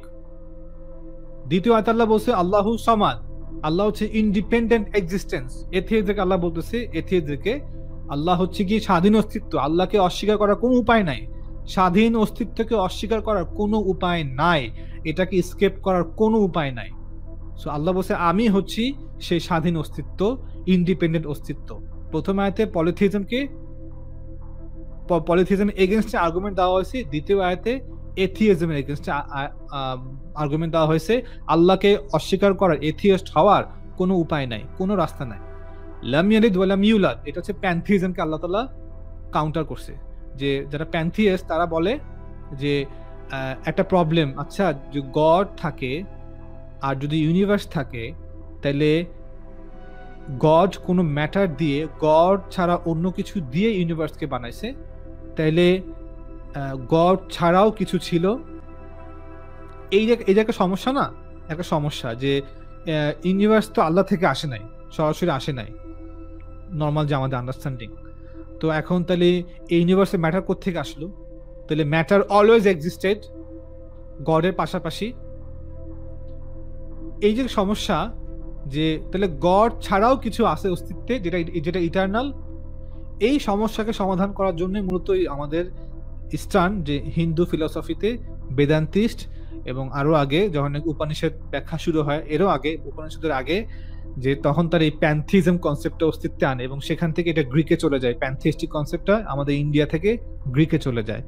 যে তাইলে ম্যাটার অলওয়েজ এক্সিস্ট করে না, এটাকে ডিনাই করার জন্য একটাই উপায় হচ্ছে কি এটা বলা যে গড অলওয়েজ এক্সিস্টেড, তাহলে গড থেকেই অস্তিত্বে আসছে। এটা হচ্ছে প্যান্থিজম, যে all is God and God is all, everything is God and God is everything, God is সবকিছু, সবকিছু God। তখন তারা এই অবস্থা নিছে যে এই যে একটা সমস্যা যে গড ছাড়াও আমাকে অন্য কিছুকে মানতে হবে, ম্যাটার মানতে হবে, নাহলে এই ইউনিভার্স কোত্থেকে আসলো। তখন তারা এই প্যান্থিজম বা প্যানেন্থিজম কনসেপ্টটা আনছে। আল্লাহ তাআলা 3 নম্বর আয়াতে এই প্যান্থিজমকে ডিনাই করতেছে, প্যান্থিজমকে কাউন্টার করতেছে যে না, আল্লাহ তাআলা অস্তিত্ব থেকে কোনো কিছু আসে নাই, তাহলে কোত্থেকে আসলো ম্যাটার? যদি ম্যাটার গড থেকে না আসলে কোত্থেকে আসলো? আল্লাহ বলছে ইন্নামা আমরুহু ইদা আরাদা শাইআন আইয়াকুলা লাহু কুন ফায়াকুন। আল্লাহ তাআলার অস্তিত্ব যখন ইচ্ছা করেন তখন তিনি একদম অ্যাবসলিউট নাথিংনেস থেকে অস্তিত্বকে আনতে পারেন তার ইচ্ছা শক্তির দ্বারা। সো প্রথম আয়াতে পলিথিজমকে ডিনাই করছে, দ্বিতীয় আয়াতে এথিজমকে আল্লাহ তাআলা কাউন্টার দিছে, তৃতীয় আয়াতে আল্লাহ তাআলা প্যান্থিজমকে কাউন্টার দিছে। সো পৃথিবীর যত মতবাদ আছে এই 3 আয়াতে ক্যাপচার। আর 4 নম্বর আয়াতে আল্লাহ বলছে ওয়ালাম ইয়াকুল্লাহু কুফুয়ান আহাদ, আর আল্লাহ তাআলার মতো অথবা তার বিপরীত, তার মতো কিছু নাই, তার বিপরীত কিছু নাই, কিছু নাই, আল্লাহ তাআলার মতো নাই, বিপরীত নাই। সো আরেকটা কোশ্চেন থেকে যায়, সেটা হচ্ছে গিয়ে লাউকানা ফীহিমা আলিহাতুন ইল্লাল্লাহ, যে যদি আল্লাহ ছাড়া আরো কোনো গড থাকতো। সো গড বাই ডেফিনেশন কি? যে স্বাধীন। গড মানে যে স্বাধীন, তাহলে যদি একের অধিক স্বাধীন অস্তিত্ব থাকে, এটা কি সম্ভব যে স্বাধীন অস্তিত্ব একের অধিক হবে? আমরা কিন্তু এটা অলরেডি আনসার দিয়ে আসছি একটু আগের আর্গুমেন্টে, যে এটা পসিবল না, স্বাধীন অস্তিত্ব একাধিক পসিবল না। তাহলে এটা একটা কম্পোজিশন হয়ে যায়, এটাকে ডিসঅ্যাসেম্বল করা যাবে, রিঅ্যারেঞ্জ করা যাবে, ভিন্নভাবে কল্পনা করা যাবে। আরেকটা পয়েন্ট অফ ভিউ হচ্ছে এভাবে, আল্লাহ বলতেছে যদি একের অধিক স্বাধীন অস্তিত্ব থাকে, গড থাকে, তাহলে কি হবে? হোল ইউনিভার্স ধ্বংস হয়ে যাবে, ইউনিভার্স থাকবে না, অস্তিত্ব থাকবে না। কেন থাকবে না? তো এটা কাউন্টার করে, দেখো নাস্তিকরা অনেকে কাউন্টার করে, এটা কি পসিবল না যে এই যে একটা কোম্পানি চলতেছে বোর্ড অফ মেম্বারদের দ্বারা, প্রায় 10 জন 12 জন 15 জন বোর্ড অফ মেম্বার থাকে, তারা একসাথে মিলে সিদ্ধান্ত নিয়ে সুশৃঙ্খল ভাবে ডিসিপ্লিন ওয়েতে একটা কোম্পানিকে চালাচ্ছে এবং কোম্পানি গ্রোথ করতেছে, বিশাল বড় কোম্পানি হয়েছে, মাল্টিন্যাশনাল কোম্পানি হয়ে যাচ্ছে না? তাহলে এটা কেন সম্ভব? এটা সম্ভব না কেন? কিন্তু এখানে যে মেইন ফ্লটা হচ্ছে এটা, এখানে প্রত্যেকটা মেম্বার কেউই ইন্ডিপেন্ডেন্ট না, একজন আরেকজনের উপর নির্ভরশীল, প্রত্যেকের কাজ ভাগ করে দেওয়া আছে, একজনের কাজের সীমাটা নির্ধারণ করে আরেকজনের কাজ। একটা কোম্পানিতে মার্কেটিং, সেলস, এইচআরএম, তারপর হচ্ছে কি প্রোডাকশন, এই সব কিছু ডিসিশন মেকিং, প্ল্যানিং, যত কিছু আছে সব কিছু কিন্তু একটার উপর একটা নির্ভরশীল। সো এখানে কেউ স্বাধীন না, কিন্তু আল্লাহ বলতেছে স্বাধীন অস্তিত্ব একে অধিক হওয়া সম্ভব না, স্বাধীন অস্তিত্ব একে অধিক হওয়া সম্ভব না। একটা এক্সাম্পল, ধরেন একটা গাড়ির দুইটা হ্যান্ডেল। সো এখন দুজন দুজন দুদিকে বসছে। সো এখন যদি দুজনেই সমান শক্তি অধিকারী হয়, সমান ইকুয়ালি হয়, তাহলে গাড়িটা কোথায় যাবে, ডানে না বামে? আল্লাহু আলাম, আল্লাহ ভালো জানে গাড়ি কোথায় যাবে। একটা বিল্ডিং বলা হয় যে একটা বড় দালান করতেছে, অসংখ্য মানুষ মিলে করতেছে না, কিন্তু এখানে প্রত্যেকের কাজ দ্বারা সীমিত, প্রত্যেকের কাজের উপর নির্ভর করে আরেকজনের কাজ। সে যতটুকু করবে ওইটার মতো এটা করতে হবে, ওইটার মতো এটা করতে হবে, অর্থাৎ যে যার মতো করতে পারবে না, তাহলে বিল্ডিং তেরাপাকা হয়ে যাবে। তো প্রত্যেকে স্বাধীন না, কেউই স্বাধীন না, একজনের পর আরেকজনের কাজ নির্ভরশীল। প্লেনের চাকার সাইজ কি হবে, ইঞ্জিনের সাইজ কেমন, কতজন পার্সন বসতে পারবে ওখানে, প্রত্যেকের প্লেনের সাইজ কেমন, পাখা ওই অনুপাতে হবে, অর্থাৎ প্রত্যেকটা অনুপাত আর একটা জিনিসের উপর নির্ভরশীল। পাখা ইচ্ছে মতো বানালে হবে না, চাকা ইচ্ছা মতো বানালে হবে না, ইঞ্জিন ইচ্ছা মতো বানালে হবে না, সবকিছু মিলিয়ে করতে হবে, অর্থাৎ প্রত্যেকের কাজের উপরে নির্ভরশীল, কেউই স্বাধীন না। সো আল্লাহ তাআলা বলতেছে আল্লাহ সম্পর্কে যে লাইসাকা মিথলিহি শাই, there is nothing like unto him. Allah তাআলার মতো কিছুই নাই। You can not imagine anything regarding God or pertaining to God. আর এটাতে আল্লাহ তাআলা বলতেছে লা তুদরিকুহুল আবসার ওয়া হুয়া ইউদরিকুল আবসার, লা তুদরিকুহুল আবসার ওয়া হুয়া ইউদরিকুল আবসার ওয়া হুয়াল লাতীফুল খাবীর। Vision perceive him not, but he perceive all vision, and he is subtle and the aware. So আল্লাহ তাআলা সব কিছুকে পরিবেষ্টন করে আছেন, আল্লাহ তাআলা সব কিছুর নিয়ন্ত্রণকারী, আল্লাহ তাআলা সব কিছুকে পরিবেষ্টন করে আছেন, তার দৃষ্টি সব কিছুকে পরিবেষ্টন করে আছে, কিন্তু কোনো দৃষ্টি আল্লাহ তাআলাকে পারসিভ করতে পারে না। আল্লাহ সব কিছুকে পারসিভ করে, কিন্তু আল্লাহ তাআলাকে কেউ পারসিভ করতে পারে না। সো এই হচ্ছে মোটামুটি আমার উপস্থাপনা শেষ, আলহামদুলিল্লাহ।